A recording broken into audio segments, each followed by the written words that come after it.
The following is a conversation with Michael Malice, his second time on the podcast. He's an anarchist, political thinker, podcaster, and author. He wrote Dear Reader, which is a book on North Korea, and The New Right, a book on the various ideological movements at the fringe of American politics. He hosts a podcast called You're Welcome, spelled Y-O-U-R, and in general does a lot of live shows on YouTube that are at times profoundly absurd and at other times absurdly profound, and always full of humor and wisdom. He is the Joker to my Batman and the caviar to my vodka. His masterful dance between dark humor and difficult, even dangerous ideas challenges me to think deeply about this world. And when that fails, at least smile and have a good laugh at the absurdity of it all. This episode has much of that. His outfit, for example, the exact inverse of mine, with a white suit and a black shirt, is just one example of that, of the humor, trolling, and brilliance that is Michael Malice. Quick mention of our sponsors: NetSuite business management software, Athletic Greens all-in-one nutrition drink, Sunbasket meal delivery service, and Cash App. So the choice is success, health, food, or money. Choose wisely, my friends. And if you wish, click the sponsor links below to get a discount and to support this podcast. As a side note, let me say that Michael is, in many ways, a man of radical ideas, but also a man with kindness in his heart. Those two things are great ingredients for a fascinating conversation. I hope to have several such people on this podcast this upcoming year who also have radical ideas about politics, science, technology, and life. At times, often perhaps, I might fail at asking the challenging questions that should be asked, but I will try my best to do so and hope to keep improving every time. Mostly, I come to these conversations with an open mind and with love. Unfortunately, that kind of approach can be taken advantage of in many ways. It can be used by reporters or just people online later to highlight how or why I'm ignorant, or worse, I'm generally not a good human being. In the context of this, I have two options. I could either be cautious and afraid, or second, be kind, thoughtful, and fearless. I choose the latter, hopefully while still being open, fragile, and empathetic. Again, I strive to be like the main character of The Idiot by Dostoevsky. That's my New Year's resolution. Be kind and do difficult things, difficult conversations, difficult research projects, and difficult entrepreneurial adventures. If you enjoy this thing, subscribe on YouTube, review it on Apple Podcasts, follow on Spotify, support it on Patreon, or connect with me on Twitter at Lex Fridman. And now, here's my conversation with Michael Malice. Knock, knock. You're stealing my bit? I'll kill your family. That's not how knock, knock joke works. Knock, knock, Michael. You don't do knock, knock jokes with Russians. Because when we have to knock at the door, shh, turn down the TV.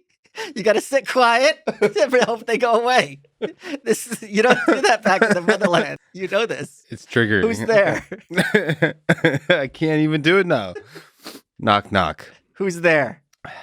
Leon. Leon who? Leon me when you're not strong, Michael. Well, that will never happen. I stole eloquently that joke from you. The lie detector term, that was a lie. Elegantly and eloquently. No. Yeah, you crossed it out on a sheet of paper. That means it's real. The reason I bring it up is because you had the guts, the brilliance to do a knock-knock joke. Not once, but 3 times with Alex Jones. I think it was like 6. I had a runner. Okay. Maybe they started to sort of melt together in this beautiful art form that you've created, which is like these kind, loving knock-knock jokes with Alex Jones. So you got a chance to meet him and talk with him twice with Tim Pool. Yeah. In a long-form conversation. What was it like talking to Alex Jones, both on the deep philosophical, intellectual level and staring the man in his eyes and doing a knock knock joke about Olive. Knock knock. Who's there? Olive. I love you, Alex. I love you. Well, there's a lot to explain. Where do you start? I've been on his show Infowars a few times when I was researching my book, Then You Write. So I had conversations with him before. One of the things that I appreciate about Alex is he is a lot more self-aware than people think and has a good sense of humor. And I also like a good twist ending. So if you set people up and all these jokes are these kind of vapid, I love you jokes, and the last one's about building 7, they're not going to see that one coming, nor will he see that one coming. I even had another one about Sandy Hook, which I didn't do on the air because he was being like a good sport. So I didn't, but that was the dagger that was kind of behind my back if necessary. But it was a good mechanism toward, I like it when things work on several levels. It was also a good mechanism to keep kind of the conversation guarded. And this, every so often, this is kind of hitting the Control-Alt-Delete and bring it down to a certain point of calmness. What about the love thing? I mean, you're saying that was a build up to the dagger, but it was also somehow really refreshing to get that little jolt, like that pause. You don't get that in conversations often. Like, I'm a huge fan of Rogan, and he'll have a 3-hour conversation, but at some point, just pause and be like, I love you, man. Like, it's in the cheesiest way possible, because that seems to be, it somehow hits the hardest then. I don't know. You didn't intend it that way, but with Alex Jones, to sit there and to say, I love you, that was like, that, I just never heard that before. And so it struck me as like, not just funny for what you're doing, but just like, whoa, we just took, because conversations are all about like this ranting, especially with Alex Jones. Yeah. Just like ranting about this or that, this part of the world. Like, can you believe this shit? That kind of thing. But like, to pause and be like, this is awesome. I don't know if you felt that way, but I definitely felt that way. So it was actually very fun. I'll give you the backstory of how that happened. It was silly because Tim calls me up, and there's this expression in marketing: "Don't go past the sale." Right. So if you're trying to sell someone a car, and you're like, it's got this feature, and that feature, and they're like, you know what, I'm going to buy the car. If you keep talking, you can only make them lose the sale. You just get them to sign it and get out of Dodge. So Tim calls me up, and he goes, okay, here's what we're thinking. This is top secret. Alex is going to be on the show. We want you on as well. And I've never said yes to anything as quickly in my life. And then he keeps talking, and I'm like, Tim, this, you don't have to sell it. I interrupted him. I go, you don't have to sell it. Why you, by the way? I think because I am kind of an agent of chaos, and Alex is, in his own way, an agent of chaos. And what provides an opportunity in this kind of new media space that you and I travel in, it's the kind of things where none of us three, as we said on the show, knew what it would be like. If you know within certain parameters what, Megyn Kelly or Wolff Blitzer or any of these corporate figures are going to be like in a conversation to some extent. None of us had any idea. I knew they didn't know I was bringing knock knock jokes. Yeah. So that was kind of what was so I said at one point, I'm kind of envious of the audience. Yeah. Because there's so many exciting things that are happening, and that the internet and podcasting provides people an opportunity to do that. It was great. Yeah, that was the greatest pairing with Alex Jones that I've ever seen by far. So like, wow, okay, thank you. So I immediately knew. Now, this isn't a knock on Tim, but I don't even know if Tim was prepared. Tim was not prepared for this couple. How could he be prepared? Well, so I mean, I don't know if Tim is used to that. I think Joe Rogan is more equipped, prepared for the chaos, just the years he's been in it. Like, I immediately thought this is the right pairing for Joe Rogan, because Alex Jones has been on Joe Rogan a few times, 3 times. My favorite so far was with Tim Dillon. Right, not that but long Tim was clearly, Tim Dillon was also kind of a genius in his own right, but he was kind of a fan, and he was back, and he was stepping away. He was almost like in awe of Alex Jones, where you were both. you were in awe of the experience that's being created, and at the same time fearlessly just trolling the situation. I mean, to do a knock knock joke, to stop, I mean, that just shows that you're in control of the experience. No, you're like riding the experience. That immediately was like, this needs to be on Rogan. So I hope that happens as well. Just you on your own, of course, on Rogan, but just you. That's an experience. That's the whatever. There's got to be a good name for it, like Jimi Hendrix experience. There's the Michael and Alex because that was a band. It's taken. Well, I don't know how many years you can restart the experience. Because I feel, sorry to interrupt you, I feel a very big responsibility, especially in 2020, to provide fun and something cool and something unique that hasn't been done before for the audience. I think this has been a very rough year on our audiences psychologically and in other aspects of their lives. So I feel if I'm going to be there, I'm going to put on a show. And it's also going to be great because it also alienates the people you don't want, right? So there's a lot of people who sit there and be like, oh, he's telling people who are too cool for school, where they're like, oh, he's telling knock-knock jokes. This is stupid. I'm like, good. If you have an issue with having eaten cotton candy or doing a puzzle with a kid or without it, by yourself, that's on you. And it's something something I think is the enemy of cynicism. And this idea that like, oh, this is too silly and beneath me. It's like, we need that kind of childlike aspect in our lives. I think it's something we could use more of. It's very much an aspect of our media culture that to kind of be condemnatory about that or to do it in a certain very corporate fake way. So this is something I encourage a lot, something I enjoy doing. And again, I like with the first time I was on Tim, I had a propeller beanie on, with the motorized. And a lot of people were like, I can't take anyone seriously who dresses like this. I go, good. If you judge someone's ideas by how they appear instead of the ideas themselves, you're not someone I want on my team. Are we going to address the outfit you're wearing? We could address it, sure. For those who are colorblind, Michael's wearing or just listening to this, Michael's wearing the exact opposite, the inverse from another dimension outfit, which is a white suit and black shirt.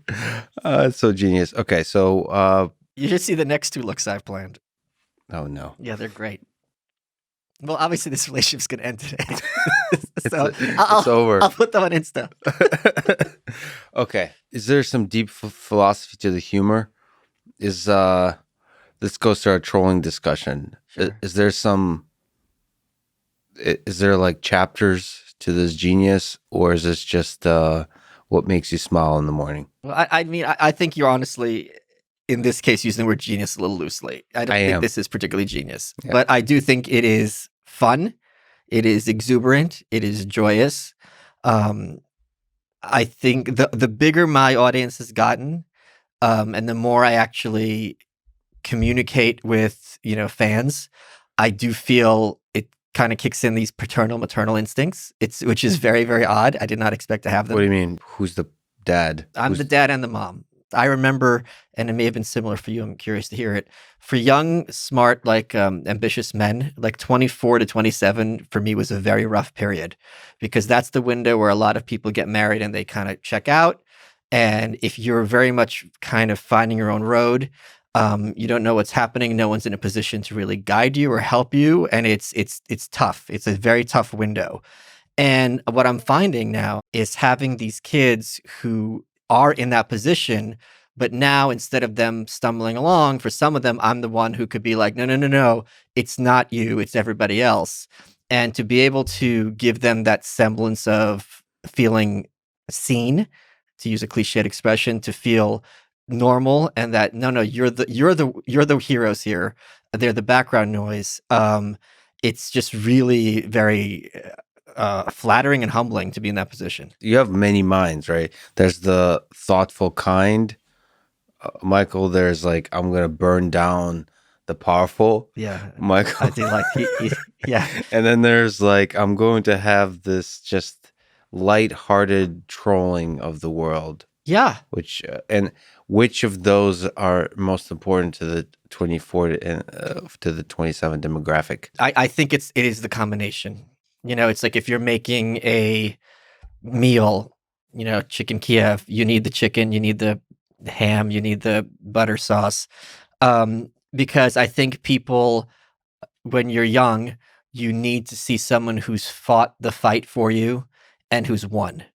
So it's very easy to be defeatist. So this is what winning looks like. Well, no, this is not. This is most assuredly what winning does not look like. But in my normal clothes, Yeah. a little bit more. This is a good time to mention that clothes-wise, you're wearing sheath underwear, and people should buy sheath underwear. Use code Malice20. If you go to sheathunderwear.com, use promo code Malice20. Yeah. What I love about why I'm glad to promote the product and wear it, it's the most comfortable underwear I've ever worn, and you have a separate pouch for both parts of your genitals. That's what I thought there was like a punchline coming. No, it's a very nice aspect of the product. Yeah, but I think here's something else, just as it goes back to what we were just talking about. There are so many, and this is going to segue into this. There are so many small companies who've been devastated this year. We have not seen a sustained attack on mom and pop shops like we've seen in 2020, who are innovators and making something happen. And when you're just like one dude who's producing a product, they're a sponsor of mine. I'm happy to. First of all, it's funny that I'm pitching underwear, but but it's also something I enjoy. And also, you said small business. Yeah, it's microscopic, like a thimble. So this isn't a sponsor of mine, but this is a good segue. So this is Russians. We celebrate New Year's. Yeah. It's Novym Godom. We have Ded Moroz. He comes down, puts a present under your pillow. So this is a company called J.L. Lawson. He's a fan of yours. He's a metal worker. And he said, can I give you something to give to Lex? I have one of his worry coins. I'll tell you what it is. He's not a sponsor. I'm not getting paid for this. So what a worry coin is, I carry it around in my butt. If you have raw denim, it's great because it brings you fades. So you carry it around with you all the time. It says worrying is like paying a debt you don't owe. Right? And I carry this around, and for now it's been like a year. Next time you're worrying, and this is good advice if you don't have a worry coin, go think about 10 years ago. Yes. And what you were worried about then. And then think about, did any of those things pan out? And some of them did, but you were able to handle it. And that's a good way to maintain perspective. So J.L. Lawson's the company. He sent me this present. I said, let me give it to Lex on air. So enjoy. Should I also open it on Yeah. here? J.L. Lawson and Co. To Lex from Anthony. Yeah. And I said, make something mathematical for Lex. So I don't even know what's in there. You don't know what's in there? No. And it got through with TSA. Could be a bomb. It could be. Just like this episode. Make sure you unwrap it close to the mic because it drives people crazy. That's really the best part. Or is this what an unboxing video looks like? I think so. This conversation is going to be a big hit on the internet. With the unboxing community. I need to have an excited look on my face to make sure the reaction video. It should be an unboxing and a reaction video. Lex Fridman reacts. It's another box. It's just a series of boxes. Lex, big fan since hearing you on Rogan months ago. Most of your guests are over my head, but still enjoyable. Aw. Like this episode. Michael was kind enough to want to share my work with you. Keep doing what you do. Anthony Lawson. Thanks, Anthony. There's a lot in there. What is in there? Give me some. I'll open some. Okay. All right. Давай. Show it to the camera and then make sure you look excited or disappointed. No, this is cool. This is a worry coin like I was showing you. Oh, nice. So you hold it in your hand, and when you can do this with your thumb, if people have anxiety or whatever. Oh, there's a lot of cool stuff in here. Fibonacci coin. Oh, see, yeah, that's the math stuff. That's really awesome. This is really cool. Wait, you got a big one in there too. That's what she said. I'm telling you. Last time you offended me saying I don't have humor. So the spin tray, micro, brass, and copper bronze. By the way, the packaging is epic. I think that's his top. He makes tops. Cool.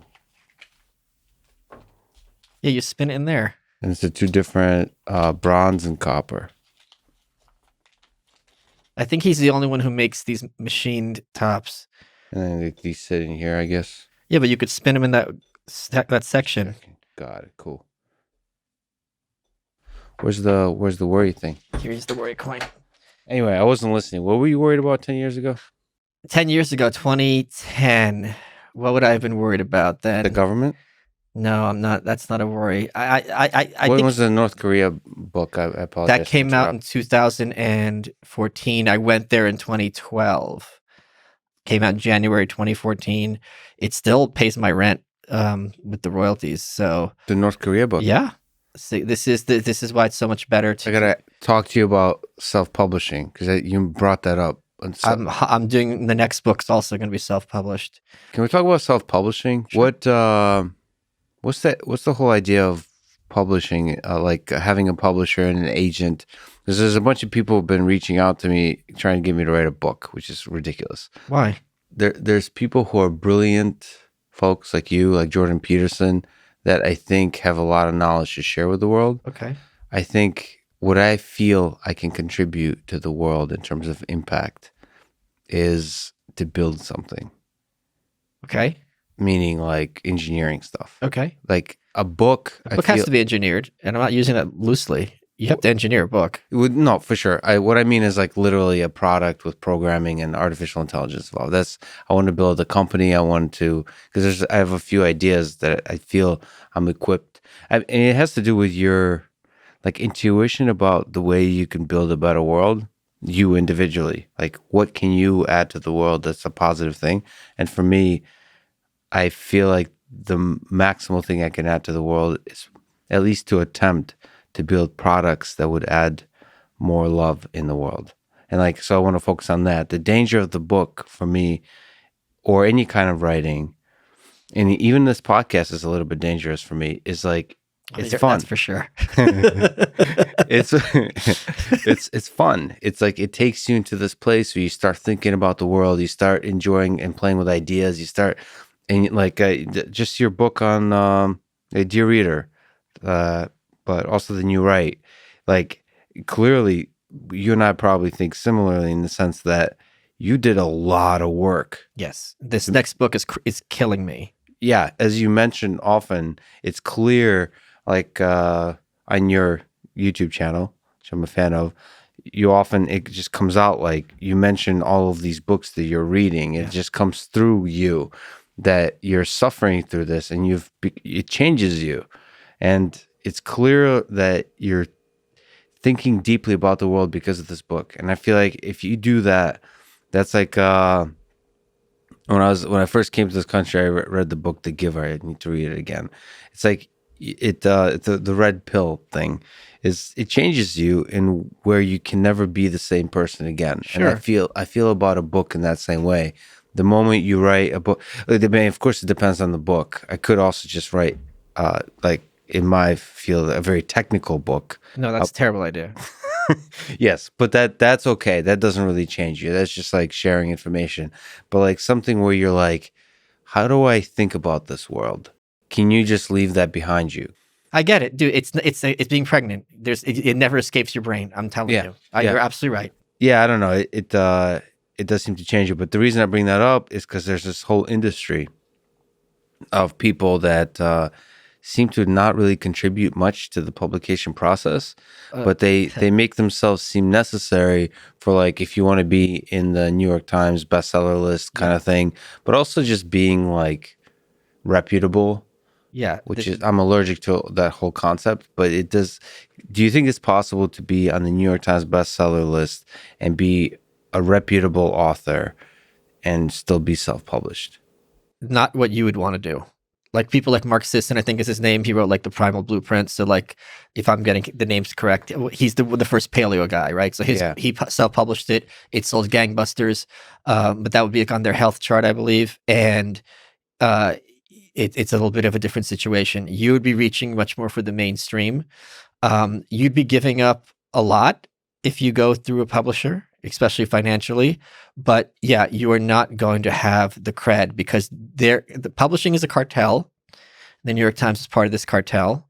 And if you don't publish within this cartel, they will do what they can, as any cartel has to, by necessity of being cartel, to pretend you don't exist. So they will. I was, I think, the first one to have an hour on book TV for Dear Reader because that was a Kickstarter book. But this is something that people. Dear Reader was a Kickstarter book. Yeah. This is something people would have to be aware of. So you would be giving up a lot, but you'd also be giving a lot to work with a publisher because you're losing like a year and a half of your life. Because they're glacial and they don't care. Well, that's my main problem. It's not the money. I mean, the money is whatever percent they take, 10, 20, 30, 50%. They're taking a huge chunk. Yeah. So if I sell a book through St. Martin's, it's $1. If I sell a book through Amazon, which is Dear Reader, that's $6. So that's what, 87%? It's something crazy. But for me, what bothers me isn't the money that for me personally. For me, what bothers me is incompetence. Like whenever I go to the DMV or something like that. Can I interrupt you? Yeah. Let's talk incompetence. Yep. New Right comes out last year. Yes. I get on Rogan, get on Rubin. I call them and I said, I got on these shows. Is there money in the budget for travel? And they say, we don't have that budget. Fine. By the way, you got on those shows with no help from them. Correct. Oh, yeah, that's not even a question. The reason they would want you to do a book is because they know you could get... The only reason people get book deals nowadays, literally, is because they know that person can market their own book. That's the only way. And I got on Rubin, I got on Rogan, and they go have the money for the budget for travel, which is fair. They can do Skype. They told me this in writing. And I'm like, okay. And they can financially cover Skype. No, but it's like, hey, Joe, yeah, we don't have the budget, but you're going to do Skype. Hello? So there is another friend of mine was on a show on CNBC with Nassim Taleb. And they said Nassim wants a copy of the book. And they're like, oh, yeah, it's like 4:00 on Friday. So we're closed. So, and he's like, he went there, picked it up, and walked it the 2 blocks. So it's almost cartoonish. Yeah. And it's not incompetence. It's past that. It's something almost you can't really believe that. I've had 2 friends who have been literally rendered suicidal because this was such a huge opportunity for them. And it was like watching their kid get beaten in front of them. And I had to talk them off the ledge. So people do not appreciate how bad. Here's another example. The apathy of bureaucracy, something like that. I did this book, Concierge Confidential. There's a typo in the first chapter. It ends with, I'm about to, TOO. Mm-hmm. They didn't fix it for the paperback.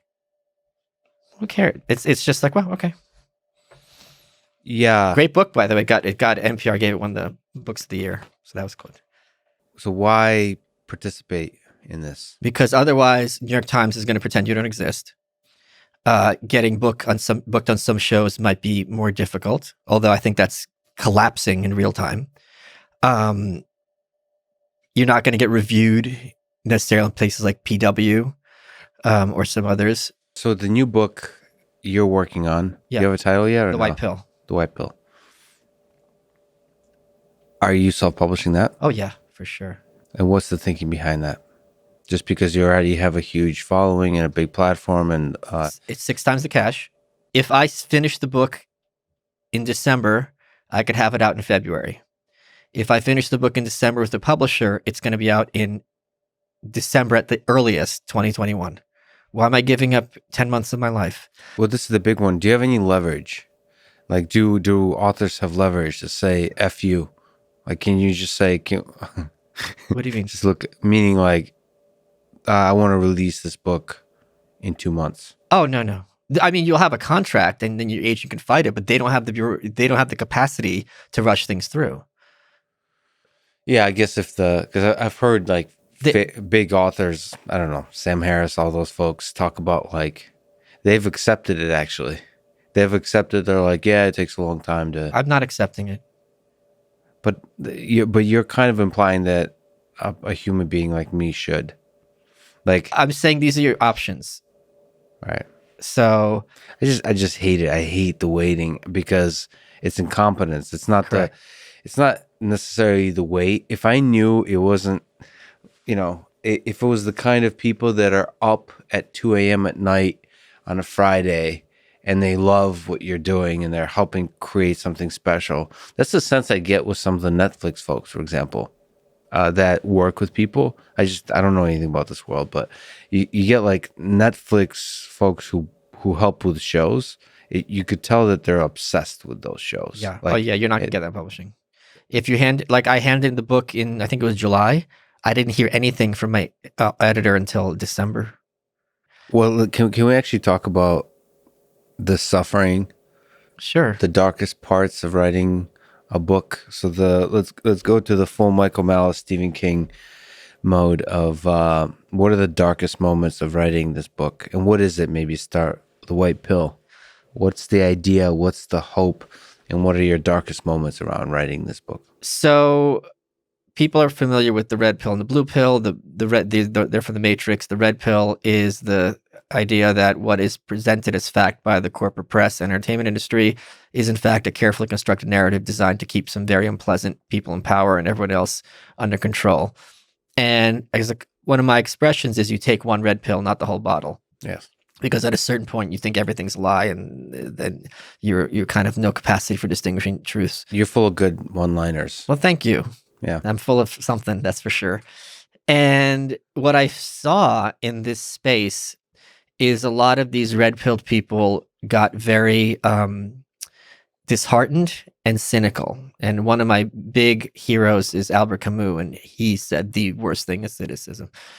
And that's something called the black pill, which is the idea that it's just we're waiting for the end. It's hopeless, and I don't see it that way at all. And I'm like, all right, I have to address this, and not just with some kind of cheerleading. Everything's gonna be great, guys. Here is why I am positive, and not that I'm positive the good guys are gonna win, but I'm positive the good guys can win. And that's all you need. Because if your, God forbid, kid is kidnapped and there's a 10% chance that you can save them, you're not going to be like, well, I don't like those odds. This is your country. This is your values. This is your family. I think it's much more than 10%. And even if you lose, you will take pride in that you did everything in your power to win. So, is there a good definition of good guys? In the sense that the ones who wear white. There's layers to this. You're like modern day Shakespeare.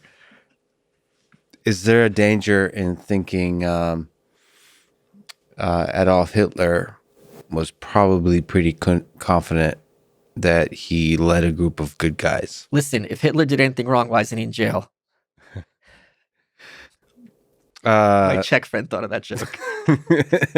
He says in his accent, he goes, if Hitler's so bad, why isn't he in the jail? That's a good point. He's probably still alive, right? And look, yeah, hopefully. Oh boy. 2 of the 3 people listening to this are very upset right now. What were you even talking about? Oh, how do you know what is good? There's lots of standards of good. But for me, to be a good guy is if you want to leave the world a little bit better than you found it. That to me is the definition of a good guy. And I think there are many people that's not their motivation at all. Oh, so it's about your motivation. Well, it's also about if your motivation is at all correlated to reality. No one thinks we're the bad guys. That's correct. But are you taking steps to check your motivations and also it takes a certain amount of humility? Because if you're going to start interfering with other people's lives, you really better be sure you know what you're talking about. The control of others, if you do have centralized control, or then you become a leader of a group, you better do so humbly and cautiously. And also have steam valves, right? So if in case things go wrong, I'm sure this is a lot happening with AI, whatever, or with computers. Like, okay, if something goes wrong here, how do we have a workaround to make sure it doesn't cause everything to collapse? Yeah, the going wrong thing. I mean, the feedback mechanism. Yeah. Like I wonder if people in Congress think that things are really wrong. It's working for them.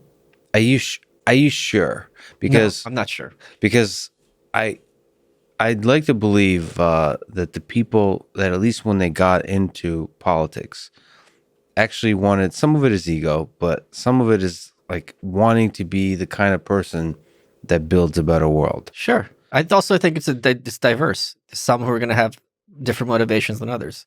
But like once you're in the system and trying to build a better world, how do you know that it's not working? Like, how do you take the basic feedback mechanisms and actually productively change? I mean, that's what it means to be a good guy. It's like, something is wrong here. And that's why I like the Elon Musk, like, think from first principles. Like, wait, okay. Let's ask the big question. Like, can this be, one, is this working at all? Like, the way we're solving this particular problem of government, is this working at all? And then, like, stepping away and saying, like, as opposed to modifying this bill or that bill, or like this little strategy, like increase the tax by this much or decrease the tax by this much, like, why do we have a democracy at all? Or why do we have any kind of representative democracy? Shouldn't it be a pure democracy? Or why do we have states? Like representation of states and federal government and so on. Why do we have this kind of separation of power versus this different? Why don't we have term limits or not? Like big things. Like, how do you actually make that happen? And is that what it means to be a good guy? It's like taking big revolutionary steps as opposed to incremental steps. Well, I don't know that you could be a politician to be a good guy, to be honest. And let me give you a counterexample of someone who you could tell is not being a good guy.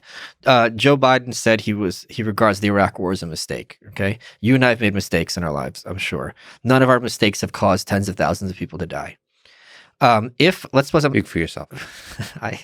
That's fair. Okay, I'll take that. I don't build the kill bots.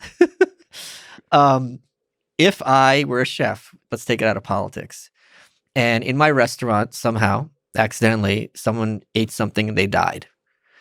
I would feel horrible, but more importantly, I would be like, we need to look through the system and figure out how it got to the point where someone lost their life, because that can never happen again. And we need to figure out step by step. I'm not a gun person, but there's like this checklist of like, if you're holding a gun, there's 5 things to do. And even if you get 2 wrong, you're going to be safe. It's like, assume every gun is loaded, only pointed at something that you want to kill. And there's like 3 other things. And it's like to make sure that nothing goes wrong. So if I'm that chef, and I would have to not only feel guilt, but take preventative action to make sure this has no possibility of happening again. If you look at the staff he's putting in, it's the same warmongers that would have advised him to get into the Iraq War on the first time. That is, to me, is not a good guy. That to me is someone who does not feel remorse for their responsibility in killing not only many Americans, but some of us think that, dead Iraqis isn't necessarily ideal either. Okay, let's talk a bit about war. Maybe you can also correct me on something. The first time I found myself into Barack Obama was, I don't know how many years ago this was, but when I maybe heard a speech of his about him speaking out against the war. Yeah. And him, I think it's on record saying he was against the war before it was happening. Now, but he wasn't in Senate at the time, so it was very easy for him to say this. But see, like, people say that.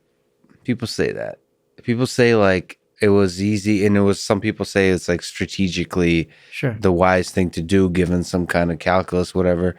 But I, to this day, give him, that's the reason I've always given him props in my mind. Like, This is a man of character.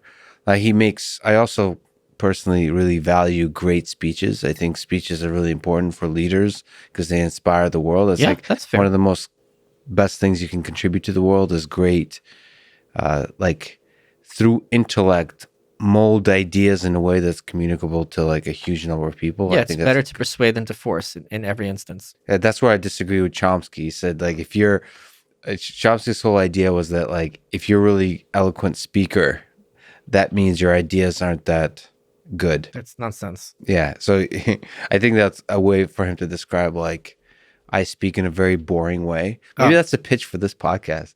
I speak boring so that the ideas are the things you value, and it's also useful to go to sleep. But that's why I really liked Obama throughout his life and still do. But when I first like saw this is for some reason you can disagree. I thought he's a man of character. It's when most politicians, most people who are trying to calculate and rise in power, I think were for the war or too afraid to be against the war. Yeah, that's why I liked Bernie Sanders, and that's why I liked like in the early days Obama for speaking out against the war, and not like in this weird activist way. Not weird, but not saying I'm an activist. But like just saying the common sense thing and being brave enough to say the common sense thing without like having a big sign and saying I'm going to be the anti-war candidate or something like that, but just saying this is not a good idea. And I think it's for those of us who are old enough to remember, it's pretty despicable what happened with Tulsi in 2020. She was the biggest anti-war candidate, and she was marginalized within her own party, which I guess you can make sense. She's just a congresswoman from Hawaii. But the corporate press did everything in their power to diminish her and pretend she didn't existed. And for those of us who remember where 12 years prior, when George W. Bush had the Republican National Convention in New York, and it was like the biggest protest in history, and the Iraq War led to Democratic landslides in 2006 and 2008, to have that completely not part of the Democratic Party in 2020 is both shocking and reprehensible. Hey, Michael. Hey, is it? You don't have to say, "Hey, Michael." You just say, "Knock, knock." No, it's not a knock-knock joke. Okay. Hey, Losha. What did the volcano say to its true love? What? I love you.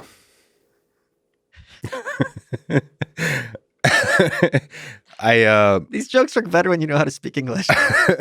It was actually in Russian. I did Google Translate. Okay. Back to your book and the suffering. You somehow turned it positive, and as one who's the representative of the black pill in this conversation, what are some of the darker moments? What are some of the hardest challenges of putting together this book, The White Pill? Content. So if I'm having a page about Reagan taking on Gerald Ford in the 1976 presidential primaries, I'm going to have to read like 20. So, and it's the thing, like if there'll be sometimes I'll remember some quote somewhere and then I have to spend an hour trying to find it because I want it to be as dense with information as possible. Like how do you structure the main philosophical ideas you want to convey? Is that already planned out? No, the book changed entirely from its conception. So my buddy Ryan Holiday had a series of books, still does, where he takes the ideas of the Stoics and he applies them to contemporary terms. He has this whole cottage industry that he's doing very well with.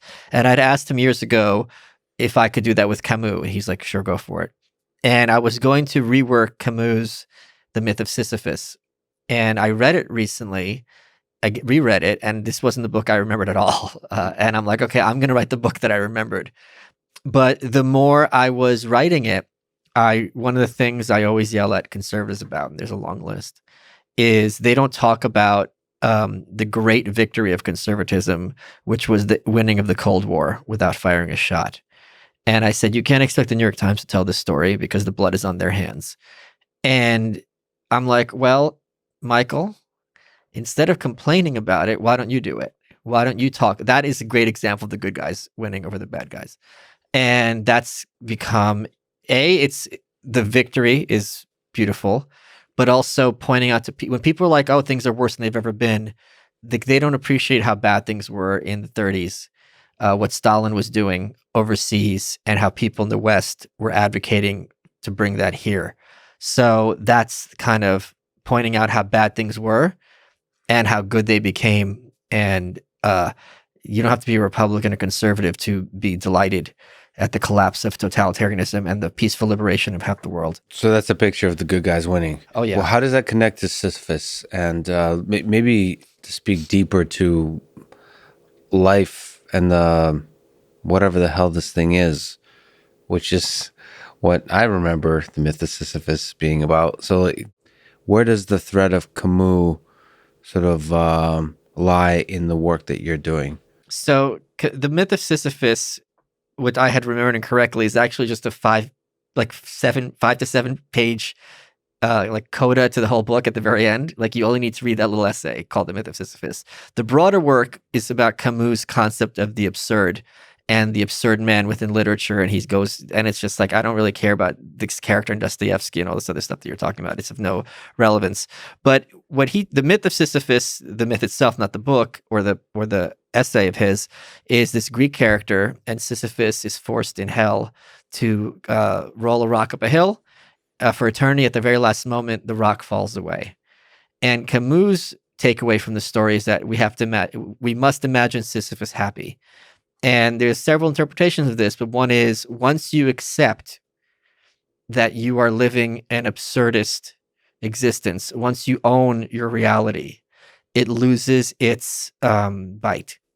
And you can start with that as your kind of baseline. And bite is suffering. And hopelessness.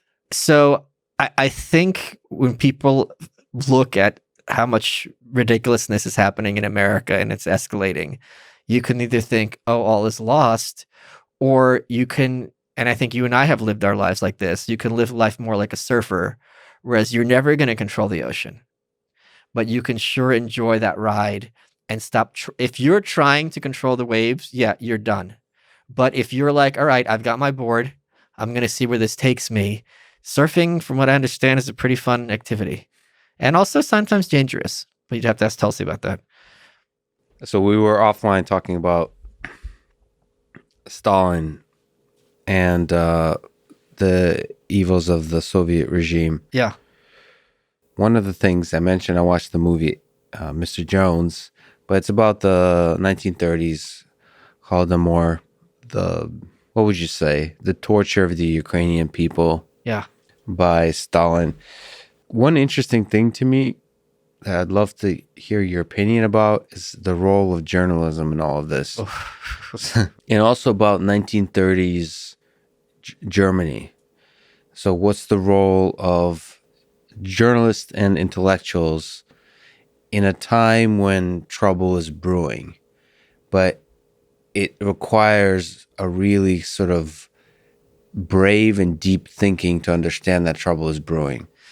Like if you were a journalist, or if you were just like an intellectual, a thinker, sure, but also a voice of in the space of public discourse, what would you do in the 1930s about Stalin, about Holodomor, and what would you do about Nazi Germany in 1937, 1938? So that's really funny that you asked that, because currently how the book is structured, it's like, books often follow a 3-act structure, right? So Act 3 is the 80s, Act 1 is the 30s, and Act 2 is going to be like, all right, let's suppose you were in the 30s. Are you just going to give up? Like, are you just going to be like, well, we're screwed? And you'd be right to say things are going to be very bad for a long time. Or are you going to be one of those few who are like, we're going to do something about this, and, we're going to go down swinging? There are 2 books I can recommend, which are just masterpieces that are written by women that just are historians that are just superb. There's a book called Beyond Belief by Deborah Lipstadt. She talks about the rise of Nazi Germany as seen through the press. And what was amazing, and she does a great job empathizing with the press and understanding their perspective, is we remember, and Chamberlain gets a bad rap, Neville Chamberlain, for kind of appeasing Hitler, because not that long ago they had the Great War. They had World War I.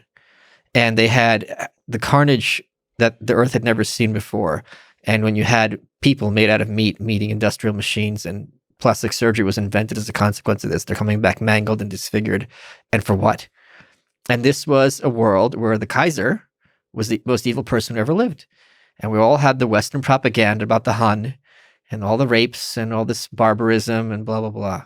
So not that long later, when you're hearing all this propaganda, which was factual, about Hitler. It's like, we heard this 20 years ago. This was all lies. Give us a break. And she has all the quotes from the different agencies and how they addressed it. Plus, they had very limited information. It's not like Nazi Germany was an open society where reporters can walk around, and they were under a lot of pressure as well, in those areas. And Hitler himself was pretty good at, he let some stuff slip, but usually he made it seem like he wants peace. He wants world peace. Well, this was amazing. They were making the argument that because all these Jews were being beaten up on the street, this was the hot take of the day, that Hitler was weak, because since Hitler's a statesman and he can't control these hooligans, that shows his control and power is tenuous, and this is all going to go away. By the way, I mean, Hitler thought that too. He was kind of afraid of the brown shirts or whatever. Like, he was afraid of these hooligans a little bit. Like, they were useful to him, but like at a certain point, like, yeah, they can get in the way. Yeah. That's why he wanted to get control of the military, the army, like their regiment. Like, if you want to take over the world, you can't do it with hooligans. Right. You have to do it with an actual army. And then you had Kristallnacht, which was a nationwide pogrom. And then all the news agencies universally were like, oh crap, we got this wrong. And the condemnation was universal. So that book traces the West's reaction to what's going on there, and including the reaction to the incipient Holocaust, as people being, what they knew, when did they know. There was not ambiguity about it. People, I think there's this myth that she dispels that that they didn't know the Holocaust was happening or they didn't care. They were aware, but they were already at war with Nazi Germany. Like, what else could they do at that point, to rescue all these Jews? So that's a superb book. And Anne Applebaum, I think the book is called Red Famine, came out fairly recently. And she brings the receipts. And she's this is something I really hate with the binary thinkers, where people think, oh, if you're a Democrat, you're basically a communist. They call Joe Biden a Marxist. It's just like, she's a hard lefty. She's, has TDS. But this book just systemically lays out what Stalin did. By the way, I'm triggered by the binary thinkers. And for those who don't know, TDS 0011 is Trump derangement syndrome. Yes. So they, forced the starvation of this entire population. And it's not only that, it's like they knew if you weren't starving by looking at you, that you were hiding food. So they'd come back to your house at night and break your fingers in the door, or burn down your house, and now you're on the street without food because you lied, because this is the people's food. You're a kulak, you're a landowner. And very quickly, a kulak, which meant like peasant landowner, became anyone who had a piece of bread. And this was systemic and ongoing, and many people in the press did not believe it. There was a British journalist, I believe, who got out of the train, Ukraine, like one town earlier, and walked, and he described all this, and he was mocked and derided. And this is just anti-Russian propaganda, because at the time in the 30s, this was socialism had come to fruition. This was a noble experiment. I'd seen the future and it works, as I think Sidney Webb was the guy who said that. And the premise was, let's see what happens. We've never tried something like that.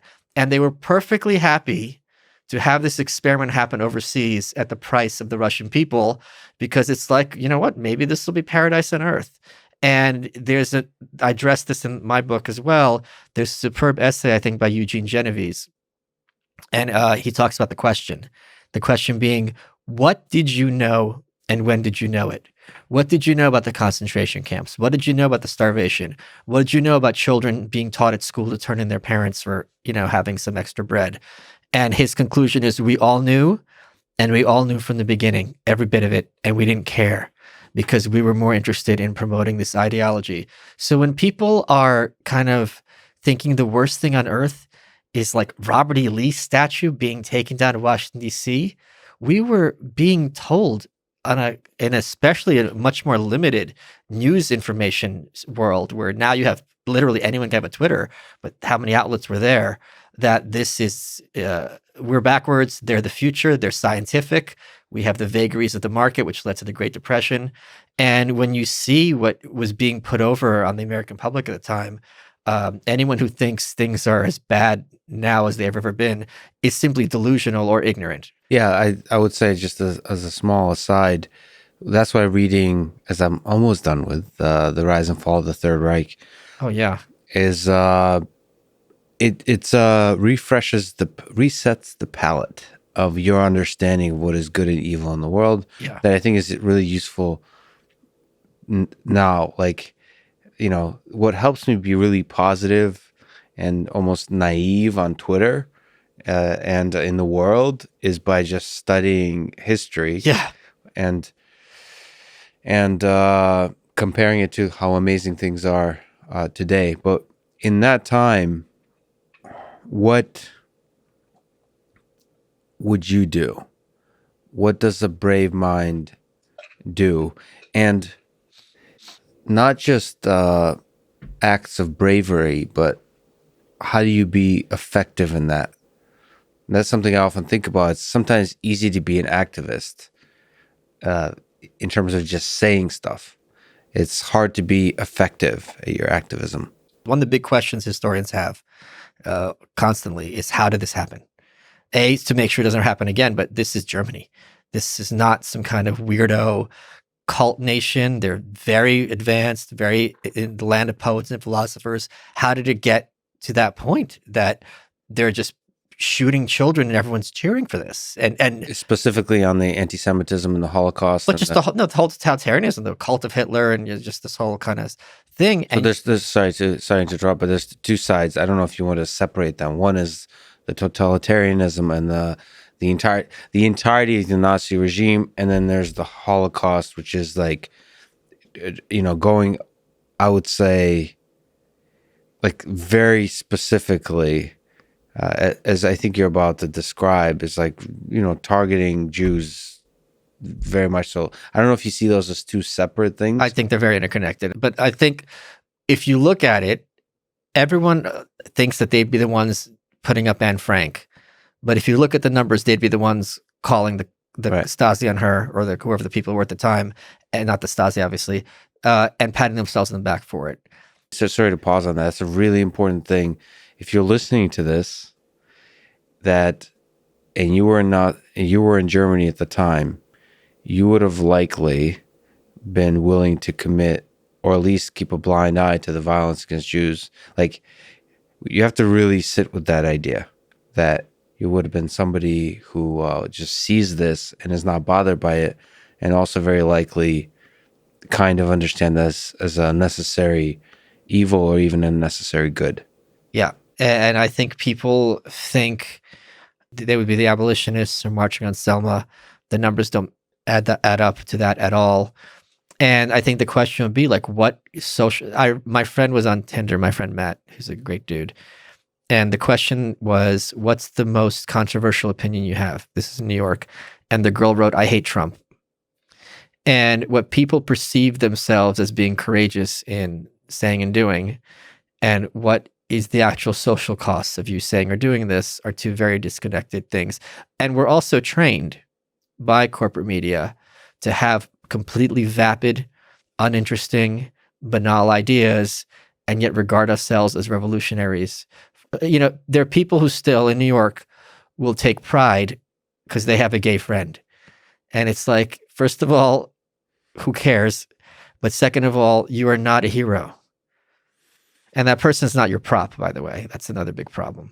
Which is why I'd like to give Richard Wolff a shout out for being an intellectual who talks about communism. I think it takes kind of a heroic intellectual right now to speak about like communism seriously. There's difficult waters to tread. Is that the expression? There's difficult paths to walk. I love watching a robot try to use idiom in a language he doesn't know. 001 1. I'm quite deeply hurt by the binary comment. Are you? Your feeling has gone from 1 to 0. Yeah. What is love? My buffers have overflown. No, but there's difficult. I feel like communism is like universally seen as a bad thing currently in intellectual circles. Yes. Or actually, maybe some people disagree with that. People say like far left people are trying to. There's some people who argue the the BLM movement is some kind of It's arm Marxist, of yeah. a Marxist. I mean, I don't really follow the deep logic in that, whatever. But it's just Well, they said they were formed by Marxism, the co-founder. yeah. But stating that is different than There's Marx the totalitarian. There's also Marx the revolutionary, and I think they're talking about more like we're revolutionaries who are going to overthrow the status quo. yeah, right. But like we can have that further discussion. But I just don't think they speak deeply about political systems and saying communism is going to be the righteous system. Like there's not a deep intellectual discourse. What I mean, but if you were to try to be on stage with the Jordan Peterson, like to me, the brave thing now, like it would be to argue for communism. It'd be interesting to see. Not many people do it. I certainly wouldn't be willing to do it. I don't have enough. First of all, don't believe it. But second of all, it's a very difficult argument to make because you get so much fire, which is why I like Richard Wolff. He's one of the people who is quite rigorously showing that there's some good ideas within the system of communism, specifically saying that attacking more the negative sides of capitalism. So saying that there is that capitalism potentially is more dangerous than communism. I mean, I disagree with that, but I think I love how something is like we've got a body count of 60 million, but everything is potentially, like water can drown everyone on Earth. So this is incoherent. Well, I think nuclear weapons are bad, but nuclear energy is good. Sure. Nuclear weapons can be good. You can easily make the argument, which I don't know that I subscribe to, that nuclear weapons prevented boots on the ground war, or caused them to be much more contained. And they're also quite effective at changing the direction of an asteroid that's about to hit Earth, as I've learned from a movie. Yeah. From Armageddon. And they're actually useful, as Elon Musk has claimed, for application prior to colonizing Mars, making it more habitable. Oh, okay. So it changed. Gotta nuke something. But yes, I guess what I'm saying is there's place for nuance, and there's some topics so hot like communism where nuance is very difficult to have, and that I feel like with Nazi Germany it was a similar thing at the time. You want to talk about Jeanette Rankin, who was one of my favorite people? Mm-hmm. So Jeanette Rankin was the first woman elected to Congress. She was elected before women's suffrage was passed, the constitutional amendment from Montana. She was elected in 1916. She was one of a handful of people to vote against the U.S. going into the Great War, which was the right call at the time. She was a pacifist Republican as well, coincidentally. She lost her seat, ran again in, 1940? Got the seat again, and was the only person to vote against getting into World War II. It was not a unanimous choice. Jeanette Rankin was the one person, and she said you can no more win a war than you can win a hurricane. So she's one of these interesting, and talk about bravery. You're the one vote after Pearl Harbor to say, we're not doing this. And I mean, the pressure she must have been under at the time is, and of course, many people are not interested in hearing her perspective. Oh, she's crazy, she's evil, blah, blah. It's also funny, someone on my Twitter, when I talked about her, goes, maybe she had Hitler's sympathies. Like, yeah, Ms. Rankin was a big fan of Hitler. That's what, you figured it out, guys. Do you think there's an argument to be made that United States should not have gotten involved in World War II? Oh, an easy argument. The argument, I talk about this in the New Right. So on internet circles, there's something called Godwin's Law, which means the longer an internet conversation goes on, the probability someone gets compared to Hitler becomes 1. In certain New Right circles, the longer the conversation goes on, the more likelihood that the argument will become we should have ended World War II also becomes 1. And the argument is, at the very least, stay back, let Hitler and Stalin kill each other off, and then go in and knock off the weaker one. And you're going to be destroying 2 nightmare systems. And I think that's an easy argument to make. Now, it's hard to pull off after Pearl Harbor, but in terms of strategy, I don't think that's a tough sell. What about after Pearl Harbor? I mean, that's what I was saying. After Pearl Harbor, how are you going to sell that to the people? The argument is, blah, blah, the Holocaust. The Holocaust is, there's no scenario where that doesn't happen, really, unless you're going in way earlier. But even so, Hitler had said, if the Jews launch another war, we're going to wipe them from the face of the earth. So the Jews are being held hostage by Hitler as an argument for this. Another thing he did, which was, diabolical, is in order to make it that people could not accept Jews as refugees, if they were going to leave Germany, they had to be penniless. So now it's not like they're coming over with money and they can take care of themselves. No, they're going to be completely destitute. It makes it harder to accept them, yeah. Millions of destitute people who don't speak the language. It's a tough sell. So speaking of Goodwin's Law, what do you make of this condition, Trump derangement syndrome? Yeah. And the idea of comparing Trump to Hitler? I think it's despicable. And I'll give you an example, something parallel that I think more people should be regarded as despicable. Earlier in 2020, we were all told that unless we were in Syria immediately, the Kurds were going to be exterminated. They invoked the Holocaust. This is going to be another genocide. And if you're not for this, you're basically, forcing another Holocaust. None of the people who used this argument, we didn't go to Syria, the Kurds were not exterminated, they just vanished from the news, had any consequences for using this kind of a comparison. So I think it's really kind of fatuous. And I think it's amazing that people think Hitler's the only tyrant who ever lived. Like everyone who's bad is specifically Hitler. You know how you know he's not Hitler? Because you can tweet at him and no one comes to your house to kill your family. Like that's kind of a big difference. Also, the difference between Trump and many of his critics is that his grandchildren will be raised as Jews. So that's also kind of and Deborah Lipstadt talks about this a lot. The New York Times at the time, there's another book called Buried by the Times, which talks about the New York Times in the World War II. Because the idea that Jews weren't white was a Hitler idea. The New York Times at the time, Salzberger, wanted to be against this idea. So they specifically downplayed the anti-Semitism as opposed to the Nazis are being oppressive. So the argument that you can separate Nazism from anti-Semitism is a historical debate people have. And my perspective is, I do not find it convincing that you can separate those two. I think anti-Semitism was essential to Nazism. I think Nazism and Mussolini's fascism have very big differences.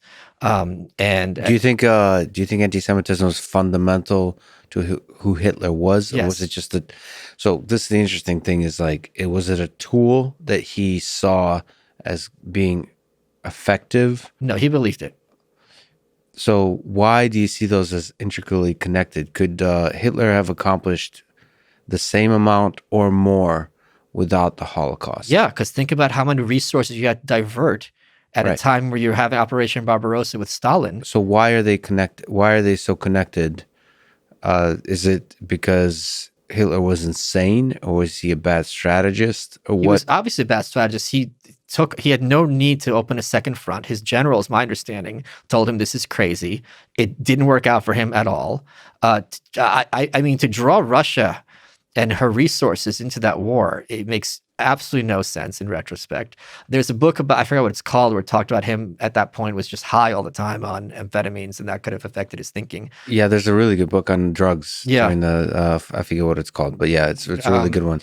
But it was, scapegoating is a big part and parcel of the Nazi mythology, and this kind of one universal figure to explain, this kind of, skeleton key. But it could have been the communists. That could have been the source of the hatred. So, but the communists didn't get Germany into World War I like he said the Jews did. It seems to me that the atrocity of the Holocaust is the reason we see Hitler as evil. No, the reason we see Hitler as evil is because of World War II propaganda still. Because we don't see Stalin as evil. Right, that's we don't see Mao as evil to that extent. I think that... Why? Why would you say that? You know why? Because the nature of that propaganda. Because I think a lot of the problem for a certain type of mentality is Hitler didn't mass murder equally. So as long as you're killing just one group, it's a problem. But if you're murdering everyone equally, all of a sudden it's like, what are you going to do? So the fact, like you were saying, the Holodomor is not common knowledge. The fact that Mao's 50 million dead are not common knowledge, and Richard Nixon can be raising a glass to him in China. These are things that I think the West has not done a good job reconciling. Knock, knock. Who's there? Frank. Frank who? Thank you for being my friend, Michael. And the heart attacks will say, "Thank you for being my friend." This is Yeah. this is You got to do it like this. okay. All right. Yeah. Okay. Now back to Hitler. Do you think Hitler could have been stopped? We kind of talked about it a little bit in terms of what is the brave thing to do in the time of Nazi Germany. But do you think, I mean, I'm not even going to ask about Stalin in terms of could Stalin have been stopped? Because probably the answer there is no. But on the Hitler side, could Hitler have been stopped? I think a lot of these things, a lot of luck has to play with it. He was almost assassinated. If you mean by like the West, it's very hard. I mean, yeah. By the German people too. I mean, could like, if we're politically speaking, there was a rise to power through the 30s, through the 20s, really. I mean, like, can whoever, it's not about Hitler, it's about that kind of way of thinking, that totalitarian control that always leads to trouble, and sometimes at a mass scale. Could that have been stopped in Germany or maybe in the Soviet Union? Well, I think this is one of the best arguments against radicalization in the States, which is how do you engage when you have like 30% of the population who are members of a party which is dedicated to systemically overthrowing the existing democracy? Stalin gave orders that the communists, who had a pretty sizable population, the Reichstag, that their target shouldn't be the Nazis, but the liberals and the social democrats. And they invented the term social fascist for them. So instead of, they're just like jihadis, instead of taking their sights on Nazism, they set their sights on the moderates because they figured the choice between Hitler and us, we're going to win. And this was a huge gamble, and they were all killed or had to flee, and the ones who fled were killed also by Stalin, so to my understanding. So this is an easy way where he could have been certainly heavily mitigated. What about France and England, that it was obvious that Hitler was lying and they wanted peace so bad that they were willing to put up with it even after Czechoslovakia? Like this is the anti-pacifist argument, which is like they should have threatened military force more. But then the other anti-pacifist argument is, if you're going to remember, Barack Obama had the red line.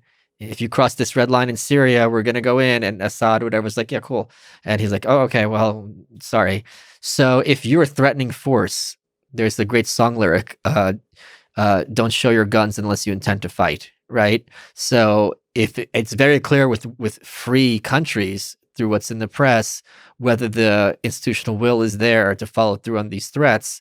So I think it would have been very hard for Chamberlain to rally the British people to take on Hitler just after the suffering that Britons took on the Great War, they still, obviously, it means so much more to them than it does to us in the West. What do you make of Churchill then? Like, why was Churchill able to rally the British people? Why was he... do you give much credit to Churchill for being one of the great forces in stopping Hitler in World War II? I don't think that's really in dispute. I think he was very much regarded as this kind of the right man at the right time. And I think Chamberlain took a gamble. The expression "peace in our time" was Neville Chamberlain when he signed the appeasement with Hitler, and he goes, we now have peace in our time, now go home and get a good night's sleep. That's what he said. Because he's like, all right, he's going to stop here. And it's not impossible that if you just gave him, like if you gave Saddam Hussein Kuwait, it's not impossible that he's not going to, invade Saudi Arabia next, something like that. But see, okay, but everything I've read, it's like, of course, there's it's not impossible. But when you're in the room with Hitler, you should be able to see, like, man to man. Like to me, a great leader should be able to see past the facade and see, like yes, everything in life is a risk, but it seems like the right risk to take with Hitler. It's surprising to me. I know there's charisma, but it's surprising to me people did not see through this facade. I really hate the idea of hindsight and everything being 2020, and I think it's a very good idea generally. I'm speaking generally, not in this specific instance, to give our ancestors more credit than we tend to give them, because people often. Here's a great example from another context, which is lightning rods. People always talk about religious people being stupid and superstitious, and they weren't. They often were very well reasoned. And an example of this is lightning rods, which is every year, whatever town, the church was the tallest building, and that's the one that always got hit by lightning and got caught on fire. Now, what? It's a coincidence that it's always the church? Like, that makes logical sense. Now, they didn't realize, well, it's because it's the tallest and therefore that attracts the electricity. And in fact, when they invented lightning rods, this was a controversy because it's like, well, how is God going to show his displeasure if now it's striking this lightning rod, not burning down the church? So a lot of times things are a lot more coherent than we give them credit for. And again, Chamberlain he's the head of a parliamentary party.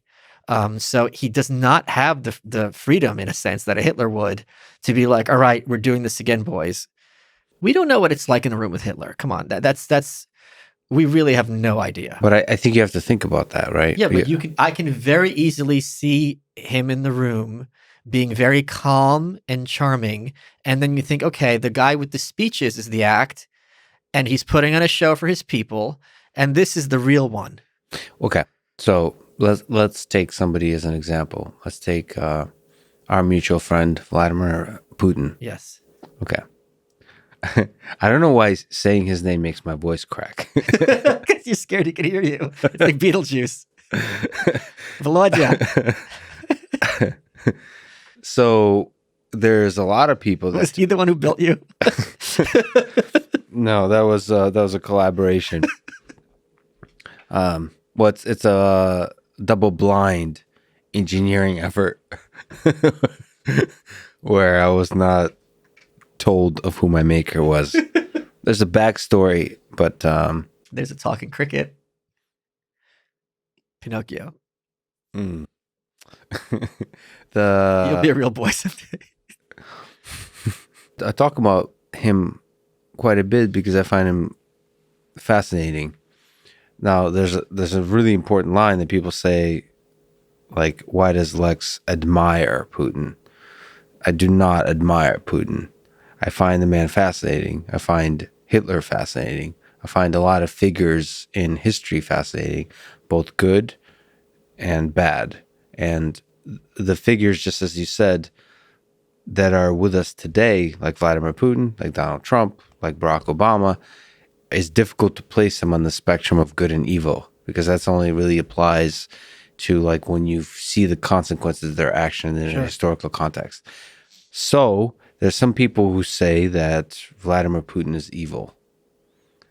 And based on our discussion about Hitler, that's something I think about a lot, which is in the room with Putin.